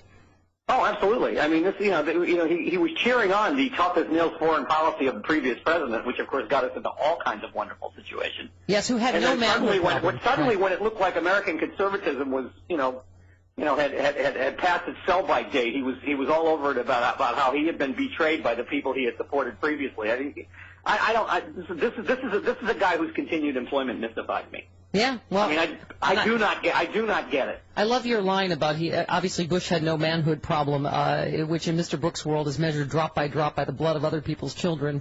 I mean, and this was the line I was telling these guys: having your manhood questioned by a walking bit of tweed like David Brooks. But I mean, it is incredible. And the amazing thing about it, though, is on those shows that wasn't even considered a remarkable moment. Yeah. Although people did sort of go, and on the transcript it's written as back talk, as over talk. Yeah. But there wasn't enough over talk, and he wasn't removed immediately from the studio, so I consider it a feat. Yeah. For modern intellectuals. Don't you picture that sometimes like one of those claws in the toy machines? Don't you just think people should be removed from Sunday shows that say things like that? I think if the chairs were on roller, the old vaudeville hook would work very well. Sure. You say something like that, and the big hook comes from off camera. Goes, yeah. And then, as you say, Debbie Wasserman Schultz had the audacity to mention the merits of the health care bill, and David Gregory said, "You're arguing the merits, Chairman." Which I guess that was the point where that was one of the points where I simply gave up and enjoyed the rest of my Easter. Yeah. We can't discuss the merits, and we can't discuss what's actually being done for people. We have to discuss whether or not the lies that are being told about it are actually effective out there in the country. Yeah. This, by the way, is the host that NBC hired a psychologist to look. Oh my God! Wonder why his ratings have fallen down the well. I was getting to that. We talked about that yesterday. How hilarious! Can you imagine if they hired a psychological person to evaluate me? I mean, really. What does a think plot look like? Wine. How about this one? Wine. How about this one? Wine and a really big dog. Wine. Yeah, what do you make of that? That would either be Stephanie Miller or Peggy Noonan. What do you think the psychological consultant has told us about the Dancing Master thus far? I think she can read a ratings book as well as anybody, and has decided, look, I hope you're solving problems, but basically America thinks you stink. And more Americans are watching Bob Schieffer, who's barely alive. I know. Yeah. He's winning the Young demo. That's a good show, though. I have to say. He gets on some really good people. Yeah, Bob Schieffer. Bob sort of stays out of the way, which is the good. I mean, he's more in love with John McCain than Gregory is. That's one of the flaws. But all four of the shows are in love with John McCain. There's no getting around that. Yes, the senator from the green room, as you call him. I also was struck by, as many people were, Cardinal Dolan saying that you can buy contraceptives at the 7-Eleven. Really now? Yeah. He said they're now available. Progestin Slurpees are a big seller. Yes, apparently. and if I have to sit in line at a convenience store waiting to buy my morning Diet Coke behind 20 women waiting to be fitted for an IUD again, I'm going to scream. Right. Exactly. Or he said, or any shop on any street in America. Right. Apparently has birth control. Isn't that great? Isn't that wonderful? You can go to the toy store and get an IUD. I was just at my favorite Vic, my watch and jewelry repair guy. I forgot to ask him. Because you still wear a watch. if I could, right. And you certainly can get your drills repaired. Hey-o. Hey-o. Is that what the kids are calling it? Boy. And then we go over to Ralph Reed was talking about how, you know, the, what do you call it, moral majority, whatever they call themselves now, are still alive. Yeah. He said they've been writing the obituary of this movement for 30 years. After Jerry Falwell closed Moral Majority, they said we were dead. After I left Christian Coalition, they said we were dead. And you helpfully pointed out, Charlie, he didn't leave. He was one step ahead of the law, right? Well, yeah, not only that, but here you are on Easter Sunday, and your idea of dealing with the religious aspects of it are to invite Franklin Graham and Ralph Reed, a bigot and a bagman. Yeah, and this is before he worked for Jack Abramoff, as you pointed out. Oh, that's right. He Yes. decided to get rich by going in with Jack Abramoff's swindling of the Indian tribes. Yeah, yeah. Well, you said it was Easter, so all the dead walk from their tombs. That's true. I didn't think of it until right at the end when I was writing there. I said, my God, everyone's rolled back a stone today.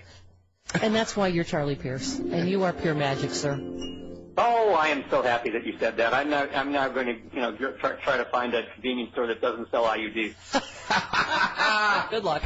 All right, honey. Bye. Love you. Thanks, Charlie. Hello, Steve. Beautiful Charlie Pierce. From Esquire's Politics blog. There you go. All right, 45 minutes after the hour, right back on the Stephanie Miller Show.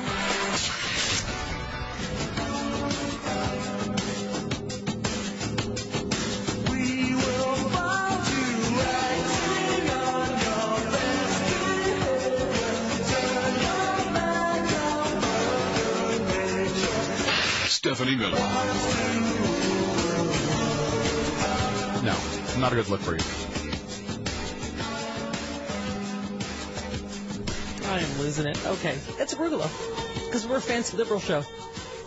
It is the Stephanie Miller Show. Welcome to it. That's what Al Gore made us eat when we were on Current. Every day. Stephanie, you didn't have your helping of arugula. Okay. 1-800-STEP-12, the phone number, toll free from anywhere. Mike in Westport, Virginia. Hi, Mike. Good morning, Mama. Good morning, Moods. Good morning. I have to tell you about this Bundy asshat. It's infuriating because my wife and I are talking about having to meet with a bankruptcy attorney so we can keep paying our taxes. Hey. I mean, and this idiot is getting a deal. I mean, if his cattle were grazing on private land, it would be $22 a steer. On state land, $8. He's getting $1.35 per steer from the federal government. That's all he has to pay. And he won't even pay that. Yes, exactly. Forgive me for being animated, but I am really, really pissed off. Yeah, sure. And there's a special place in hell for people like Sean Hannity. Yeah. And maybe he can say hello to Lee Atwater when he's down there. Yikes. All right. I hear you. Anita in San Antonio. Hi, Anita. Welcome. Yeah, hi, Steph. I have a question about those crazy militia people. Yes. Who the hell has time to sit at a ranch in the middle of Nevada for who knows how long? Don't they have jobs? Yeah, maybe not. Maybe they're mooching off the government. Medicare. Yeah, I'd like to know how many are in Social Security and Medicare. Yeah. You know? Get your government hands off my Medicare. Exactly. Larry in Joyce. Hello, Larry. Hi, good afternoon, sir. Good morning. Thanks for taking my call. Okay. I consider myself a conservative for the most part. Okay. And following the Bundy Ranch situation, something just doesn't sit well with me as far as when the government did come in. I mean, did they really need to establish a no-fly zone, come in with snipers? This was after years and years and years of Bundy not paying his grazing fees. And losing one court case after another. Warning after warning after warning after warning. Okay, at the same time, but don't we always see people on TV, this guy owes $8 million in back taxes, this guy's been skimming off the top. I mean, snipers in a no-fly zone? I mean, couldn't it just have taken a walk up to the front door and say, hello, Mr. Bundy? First of all, they already did that. First of all, they were the ones pointing rifles at the government people. And they already walked up to Mr. Bundy's house, knocked on the door, and said, excuse me, can you pay your taxes, please? They were nice at first. But then Bundy said no for years and years and years. Look, and the right wing focuses on, they tased the guy. Well, he kicked their dog. He kicked the police dog. I mean, how many of us could get away with going up to a policeman and kicking his dog? Absolutely none of us. Okay. Absolutely none of us. I just felt it was a bit on the excessive side. I mean, they did come with all the firepower, and I guess some people do have that 1800s mentality, of the militia. It's not the 1800s anymore. Well, obey the law. Yeah. Right. Don't go years with, trying to get away with something. How's the government establish that precedent? That it's just okay if you decide to get a bunch of yahoos together, then, I'll try that next year, Like, if I don't want to pay my taxes, I'll arm these two people in front of me. Right. Don't give me a gun. I'm too spazzy in the first place and also too drunk. Right. Mm-hmm. Okay. We were talking to Charlie about Keystone Pipeline. I feel like, the politics are starting to change on this. Yeah. Jay Carney on the Keystone. I know there's a great urge, and has always been, to make this about politics. Yeah. Debbie Wasserman Schultz. I want to make sure that the right decision is arrived at and that the president makes that decision carefully and doesn't factor politics into his decision, which I don't think he is. I heard somebody saying that they think that he's going to wait till after the midterms and then tell him to shove it on the pipeline, which I think would be awesome. Awesome.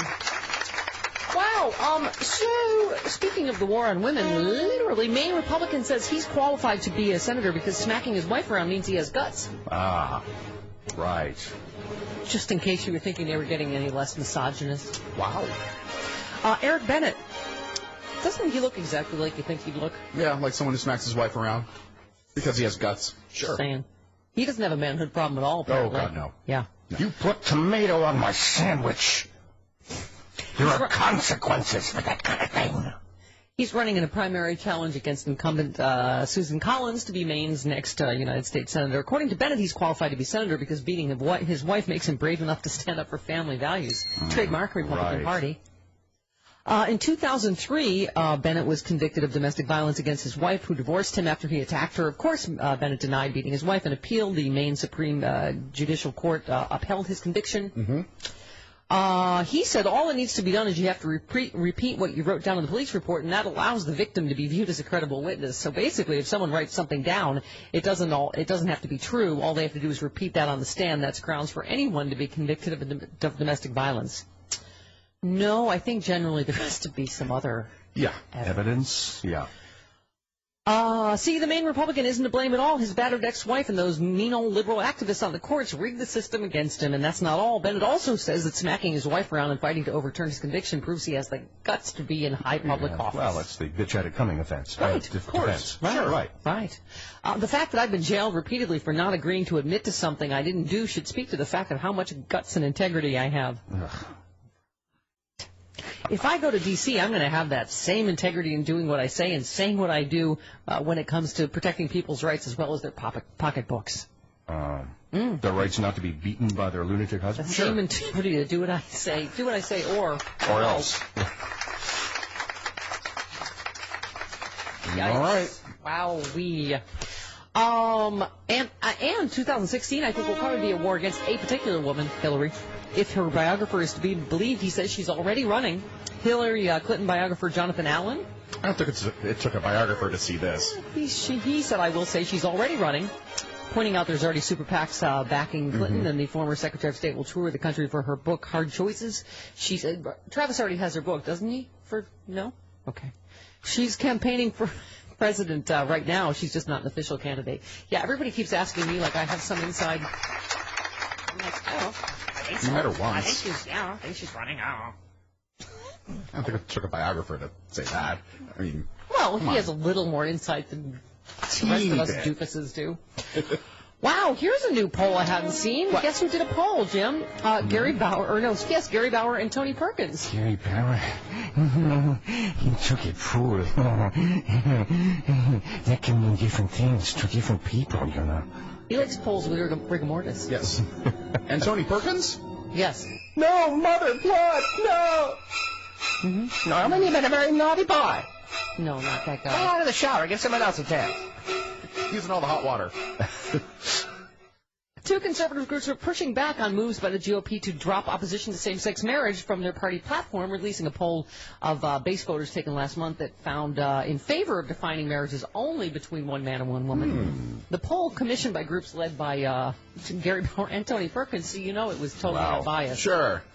Yes, I'll tell you more of the results of this. Very, very, very, very startling. 58 minutes after the hour. Right back on the Stephanie Miller Show.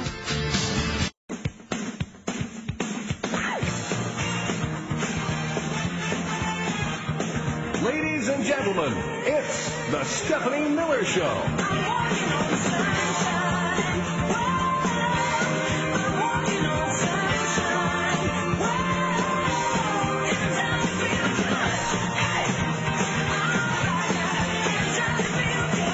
All right, time to send out the bat signal to summon George Slaughter, legendary creator of Laugh-In. That means he'll be here shortly. Live in studio with us. 1-800-STEP-1, the phone number. Toll free from anywhere, StephanieMiller.com. Check it out. You can email us all there. Executive producer Chris LeBoy, voice Dee Dee, Jim Ward, or me, Stephanie Miller. All of us will be at Sexy Liberal Chicago this Saturday. Yeah. And Audra, and Kate.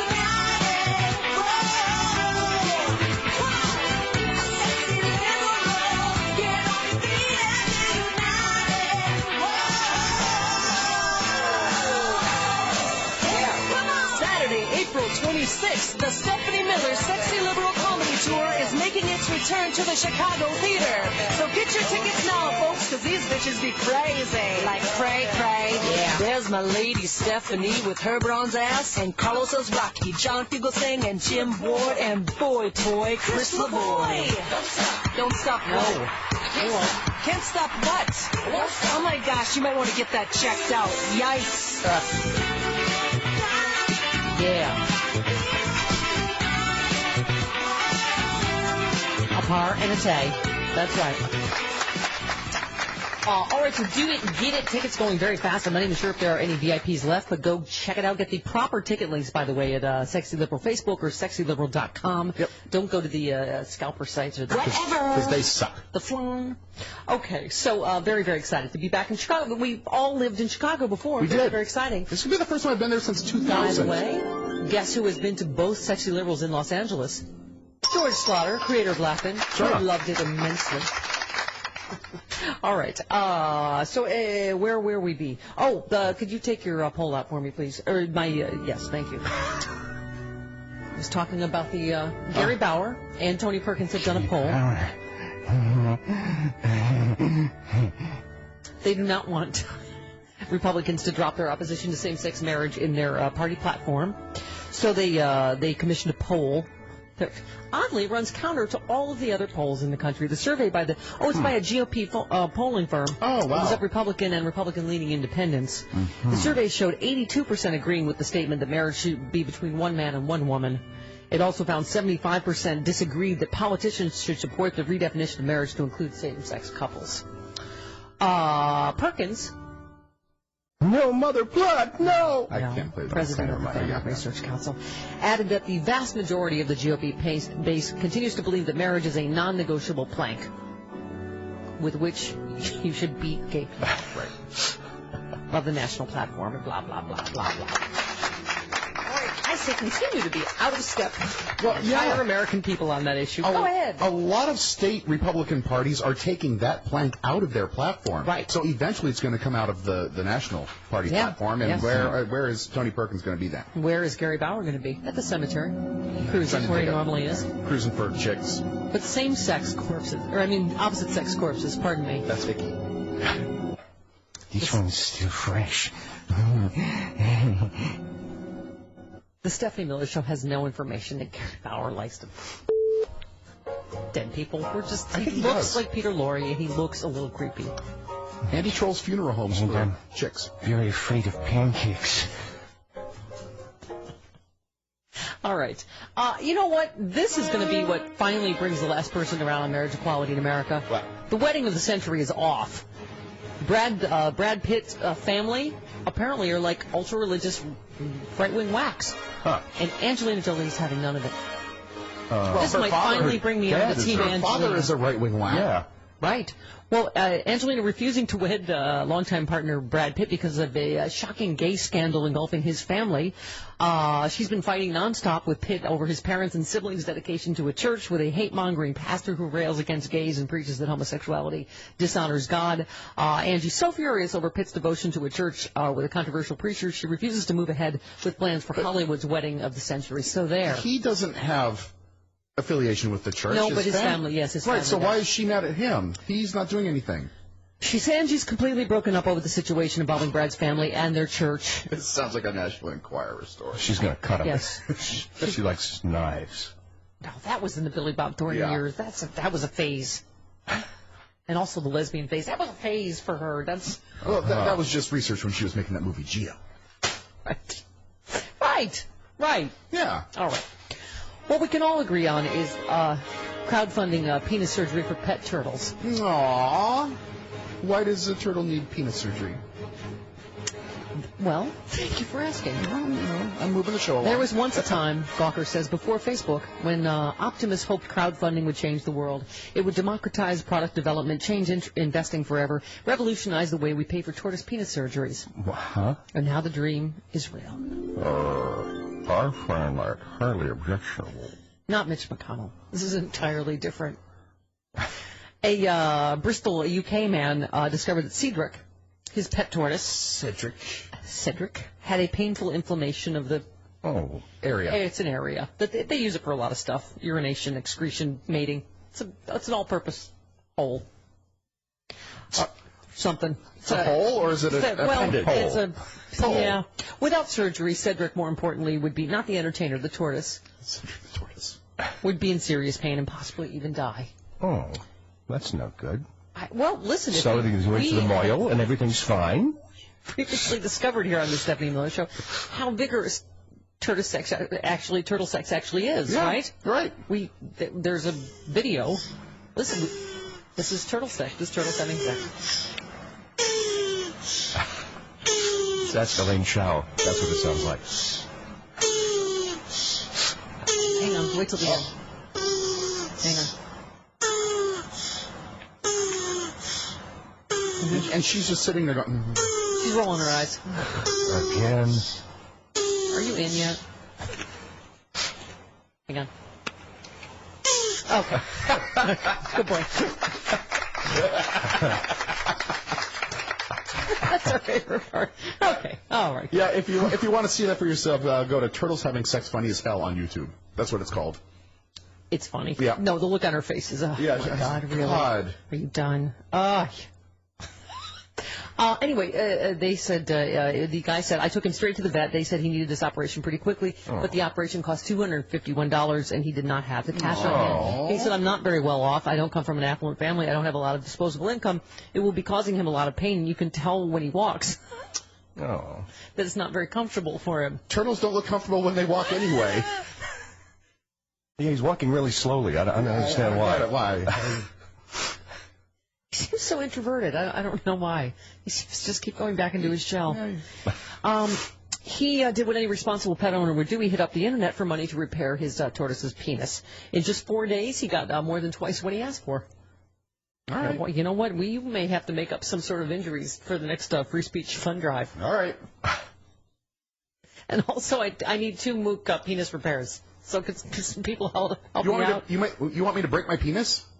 For the good of the show? No. Unfortunately, a full checkup found Cedric would need an amputation of the affected area. Oh, dear. But it's too small to undergo the surgery right now. This gets sadder and sadder. Aww. He's been put on supplements. So they're roiding him up so he can bulk up enough to go under the knife.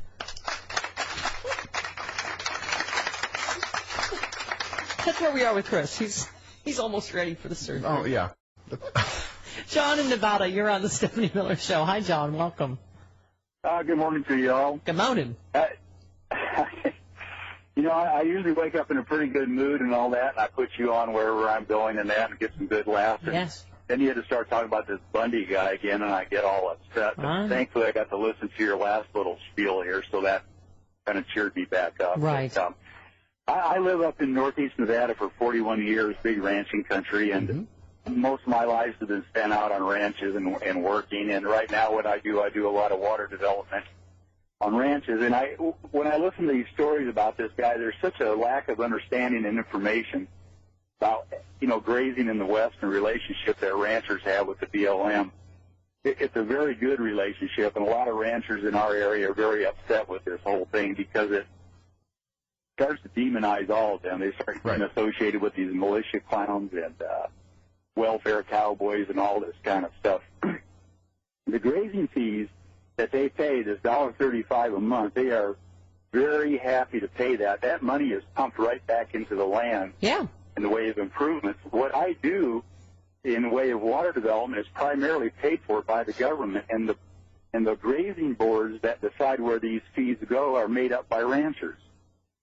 And so, you know, like anything, there's people that gripe all the time about, you know, their car dealer or the phone company or whatever. I mean, there's always those types, always will be. And the Rupert robots are never going to give you the truth of the information that you need, you know. And it's just so sad because there's a great relationship, a lot of very progressive people out here trying to do the right thing, proud of their operations, proud of what they're doing on the land.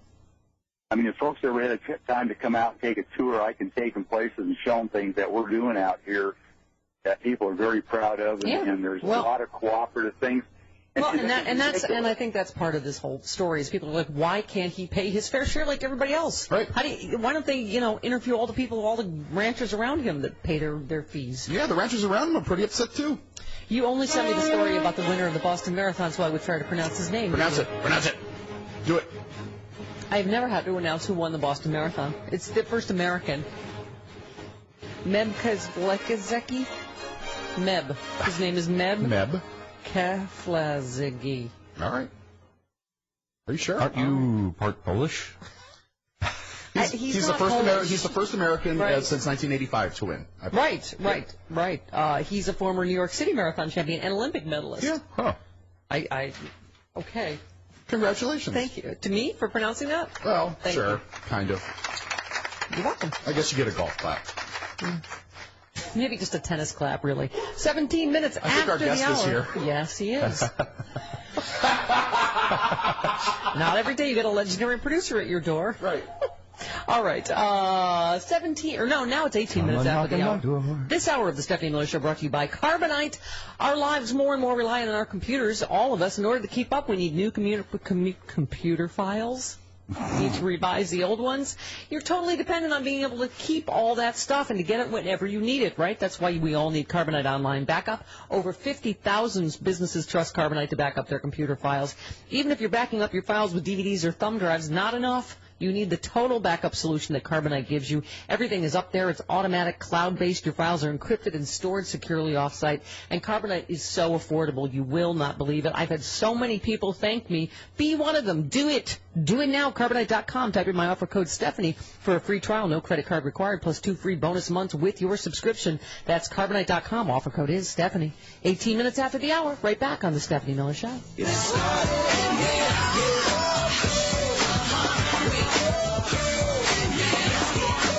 What started and where? It is the Stephanie Miller Show. Welcome to it 23 minutes after the hour. See, I told you that the bat signal would work.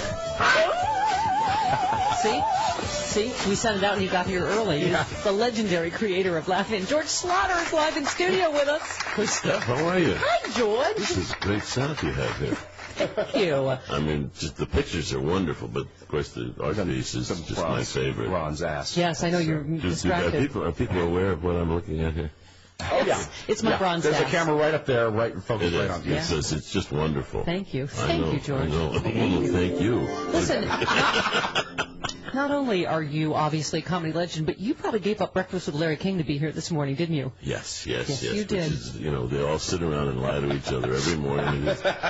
He owns this bagel place, and he sit there in the window, and people come by. I mean, it's amazing the appeal of that man. They have little kids and old people, and it's wonderful. Right. Do you do at breakfast every morning? Not every morning. No, I a lot of can't mornings. take that every morning. No, George, hello. You have Jewish breakfast every morning, you're going to lose your place in line. Hello. This is great you have up here. Thank you. Well, and that means a lot, Chris. You know why? Why? Not only credited with the groundbreaking Laugh-In, but also basically reality television, right? With the real people. That's right. Yeah.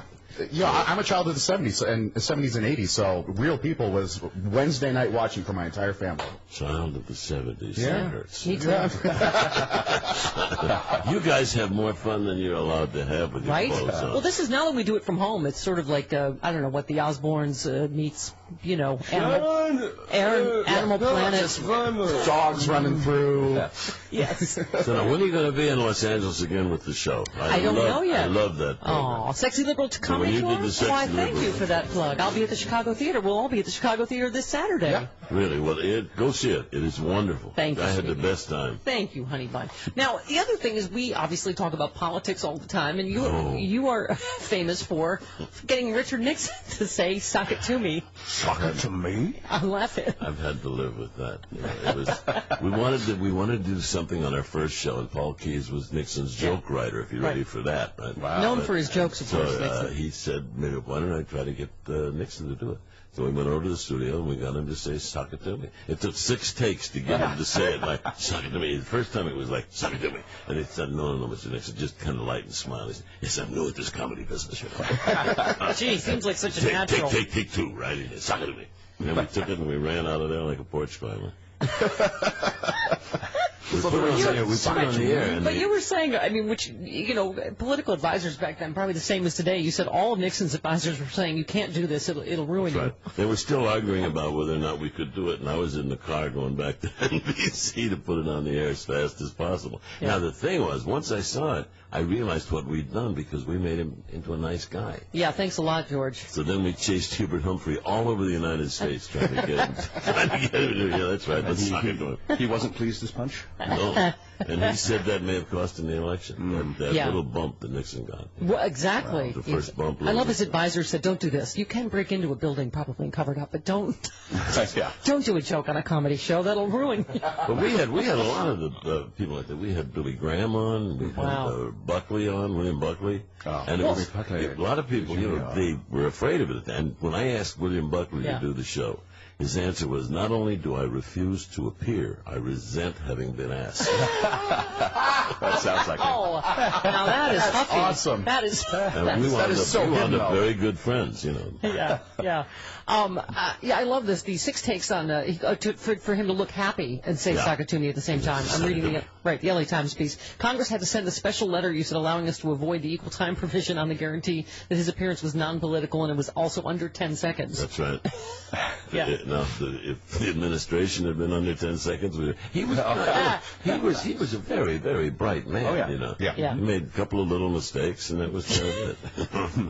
But then, so listen, you are here because I read this because you're my friend and I adore you. But there's a great piece in the LA Times about our legendary friend George Schlatter. The finger of fate was never fickle to George Schlatter. And tonight, right, you're going to be sitting down at where is this? At Cine Family at the Silent Movie Theater for an evening with George Schlatter, TV comedy pioneer. And this is another thing people may not know about you, that you were really broke down a lot of color barriers. Oh yeah, we did. It was kind of a feeling about getting something done that wasn't on the air then, and that's what Laugh-In was. But we did the first all-black variety show. Right. It was Red Fox, Nipsey Russell. It was Red Fox. First time they let him appear on network television because we were editing it like we'd edit Laugh-In, so he could say anything and I could take it out. Right. And he was there. He was Slappy White's partner. Red Fox. Wow. I just love that we had people named Slappy and Nipsey. That's what we're missing today, I think. We should have more of them. And Soupy, and also Soupy. Right. Slappy and Nipsey. We're going to change our names to that. All right. We could talk to you forever. We have a hard break here, and then more George Schlatter, 29 minutes after the hour, right back on the Stephanie Miller Show.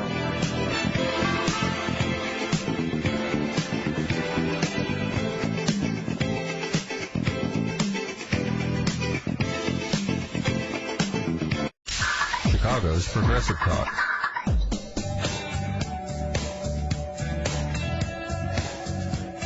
Stephanie Miller. Armed with nothing more than a great set of incisors, Mother Beaver gets to lumberjacking. Those teeth of hers never stop growing.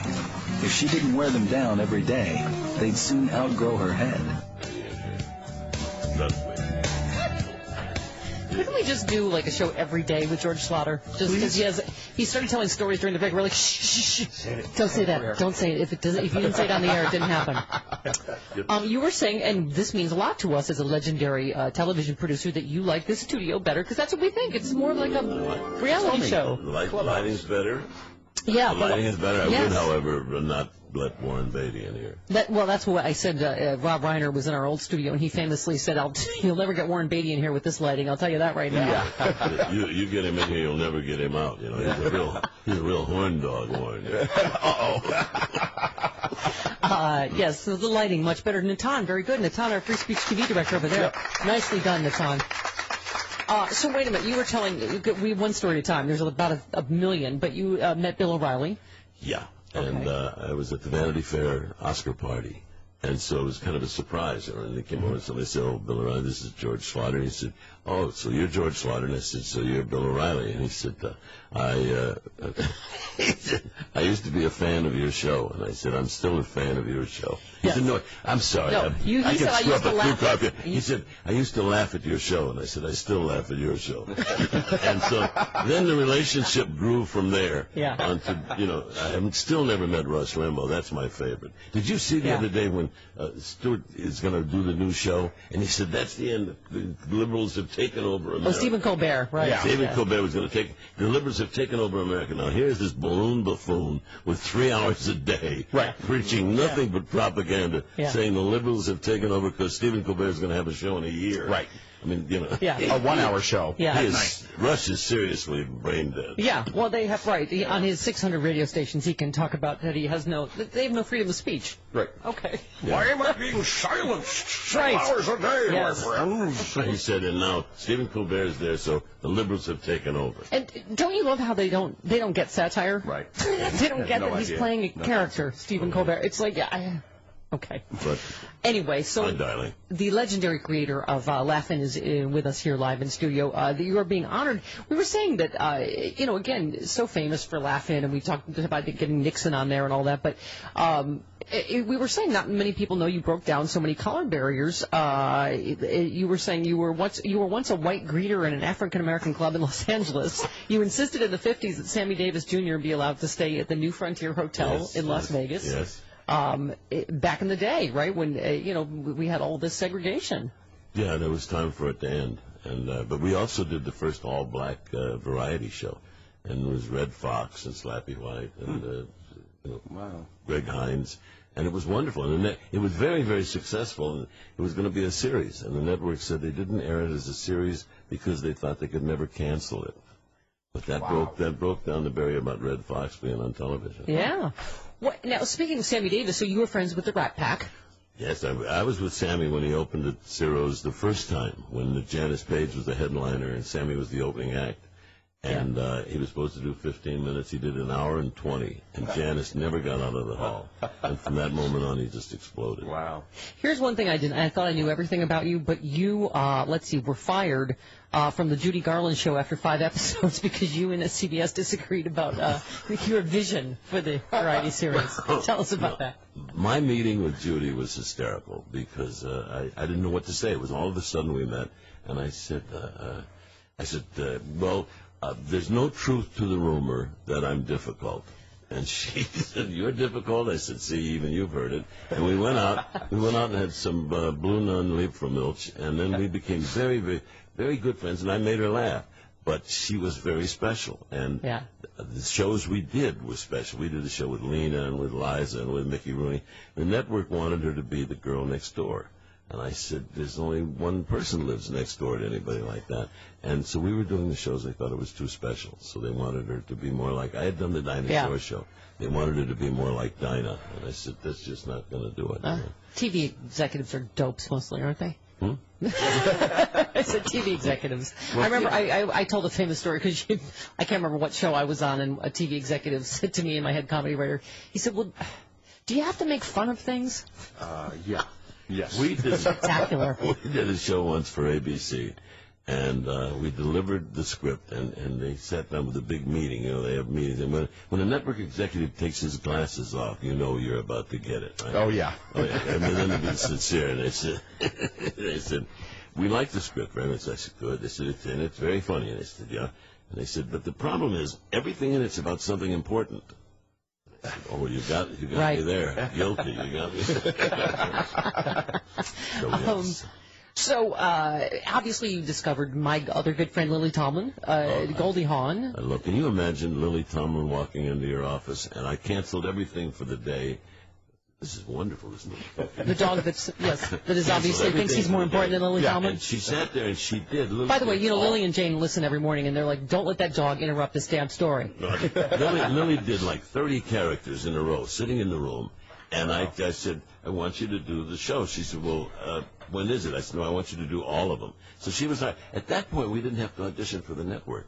She walked in, and I hired her to do all the shows. Yeah. Same with Goldie. She walked in, sat in the chair, and you know when magic happens. Yeah. It's like when I saw you the first time, I said, look. Well, I think that's clearly a direct line between them. No, it is. Trouble's in your DNA,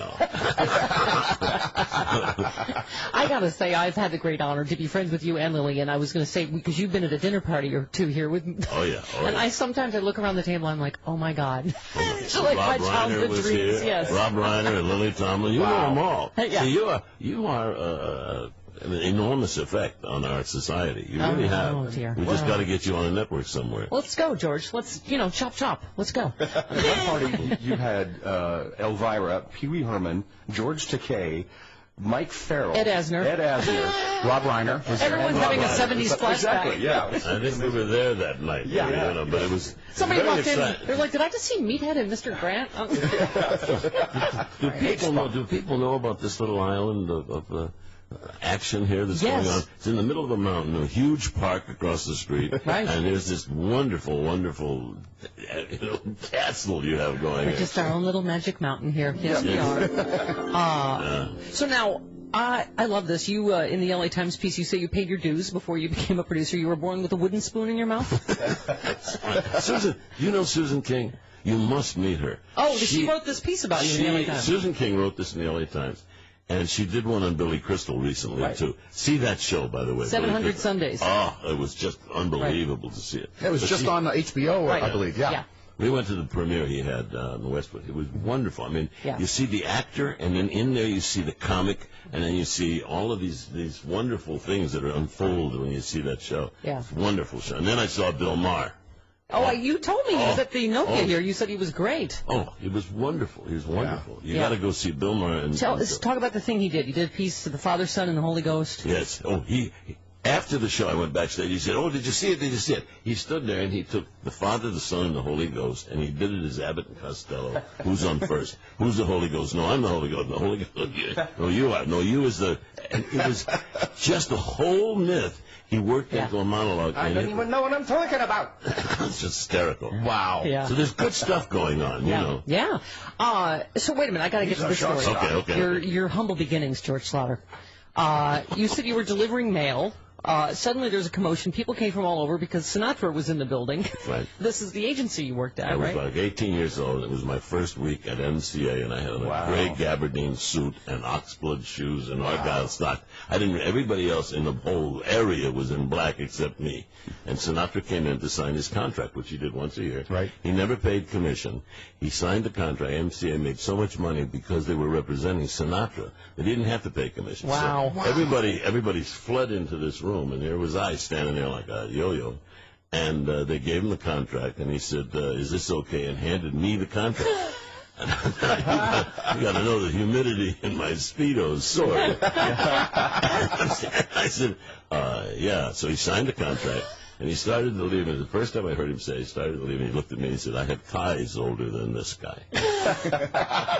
But from then on... And you were already his key legal advisor, obviously. Yeah. From then on, we became, on and off, we became friends and worked together until I did one of the eulogies at his funeral. I know. I heard that. Wow. Yeah. I see. No wonder you and I love each other. What station am I stuck on every time you guys are the here? Sinatra station. Seriously, Sinatra. Seriously, Sinatra. Sirius XM. What an adventure he was. Oh.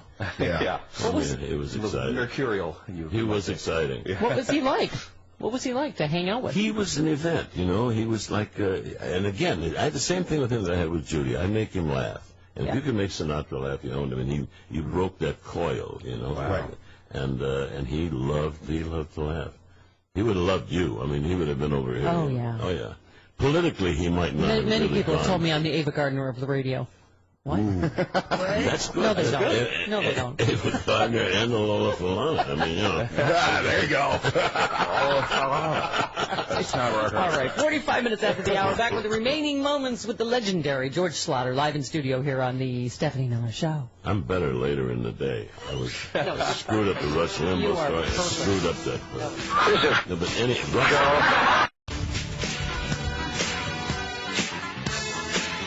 Stephanie Miller.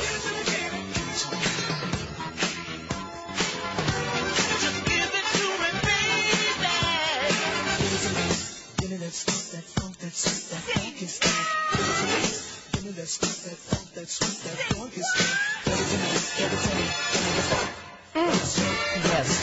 Oh, it is the Stephanie Miller Show.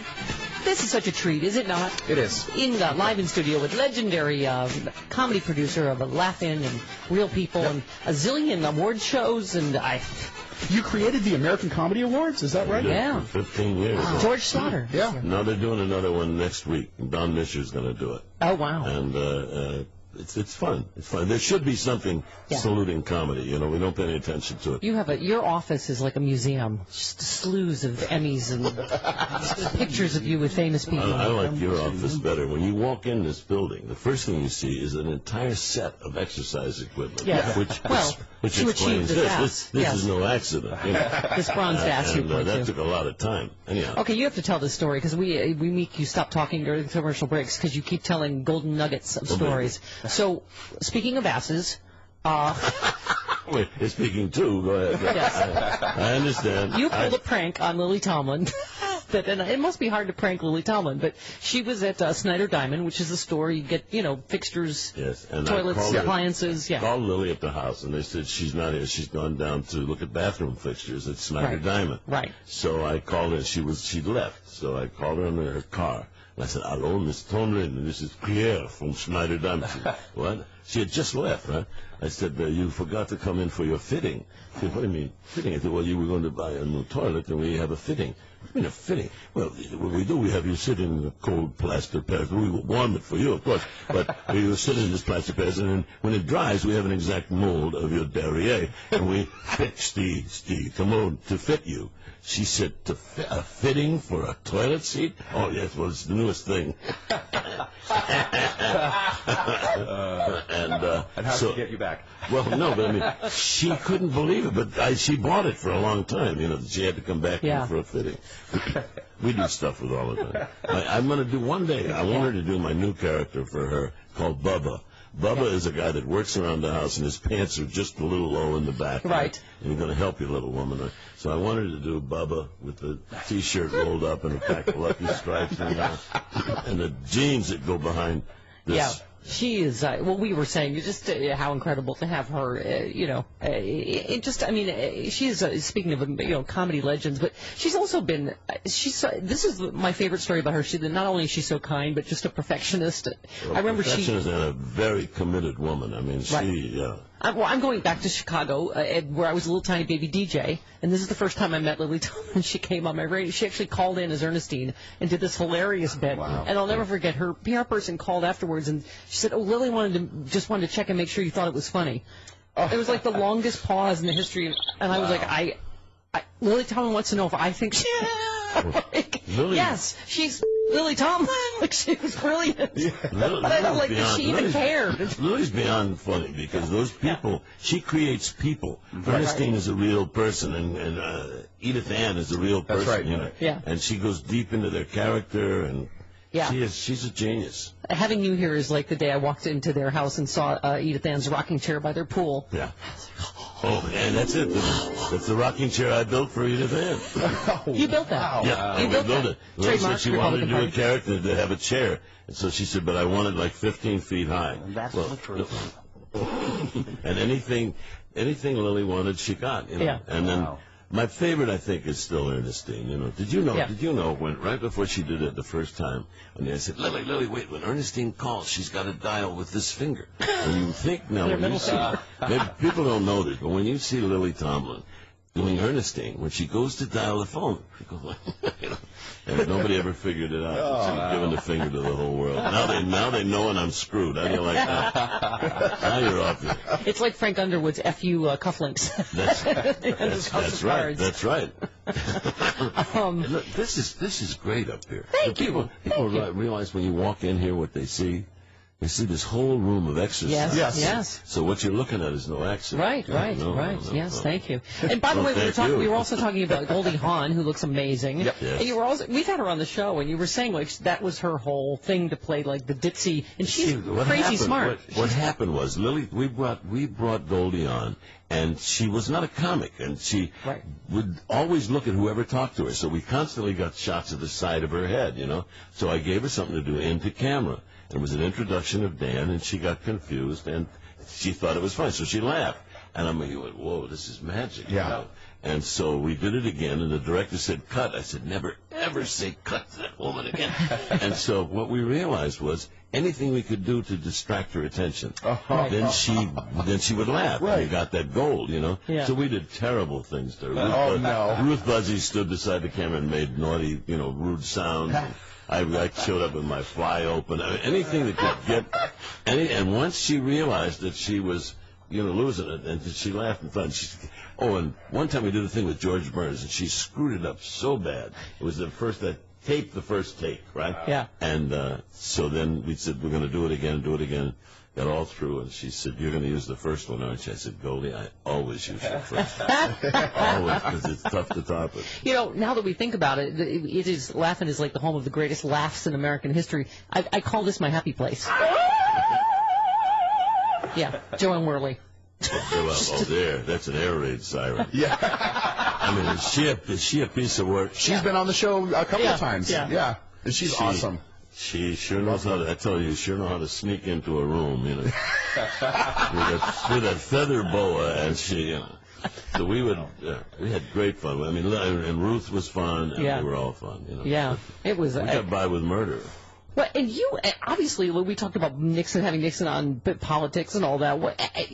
How, in terms of you watching so many, years of politics in this country, what do you think? I mean, particularly when we talked about you breaking down color barriers, and I think some of the blatant racism we've seen for the first black president. Oh, sure.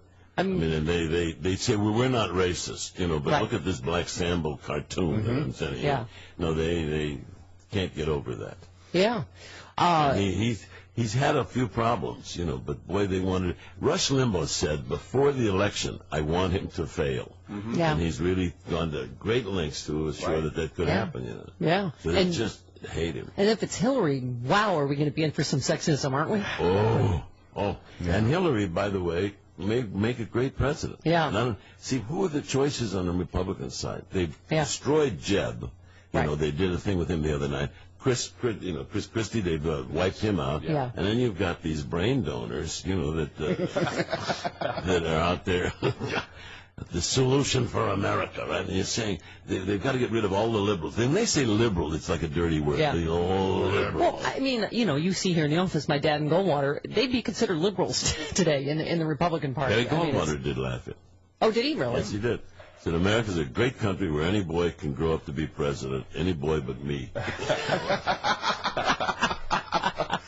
Can people go, can the public at large go to this thing tonight in L.A.? Yeah. I didn't know it was the guy by the name of Cliff Nesterhouse who writes about people and stuff. Right. He's a comedy junkie. He knows everything you ever did. He knows everything going back to Lenny Bruce and Miller and Lyles. He knows everybody. And so he asked me to do this conversation. I didn't realize it's a conversation with George Slaughter. We'll put a link up at StephanieMiller.com. I didn't realize it was going to get that kind of out of control, you know? Well, you are George Slaughter. I'm not sure you're aware of that. And I will be again. George, we are out of time, but I hope you will do this again with us, because you know I adore you. I brought a bedroll. I'll stay. Okay, awesome. Great. Perfect. We'll put you underneath the weight bench over there. Put me underneath the weight bench, and I'll just... If I could have a copy of this. Take my ass as a lovely parting gift. I certainly will. All right. George Slaughter, everybody. I want one bite size. Dirty old man. I love him. All right. I love you, kid. Love you too, honey. We'll see you tomorrow. Keep it up. Thank you, honey. See you tomorrow on the Stephanie Miller Show.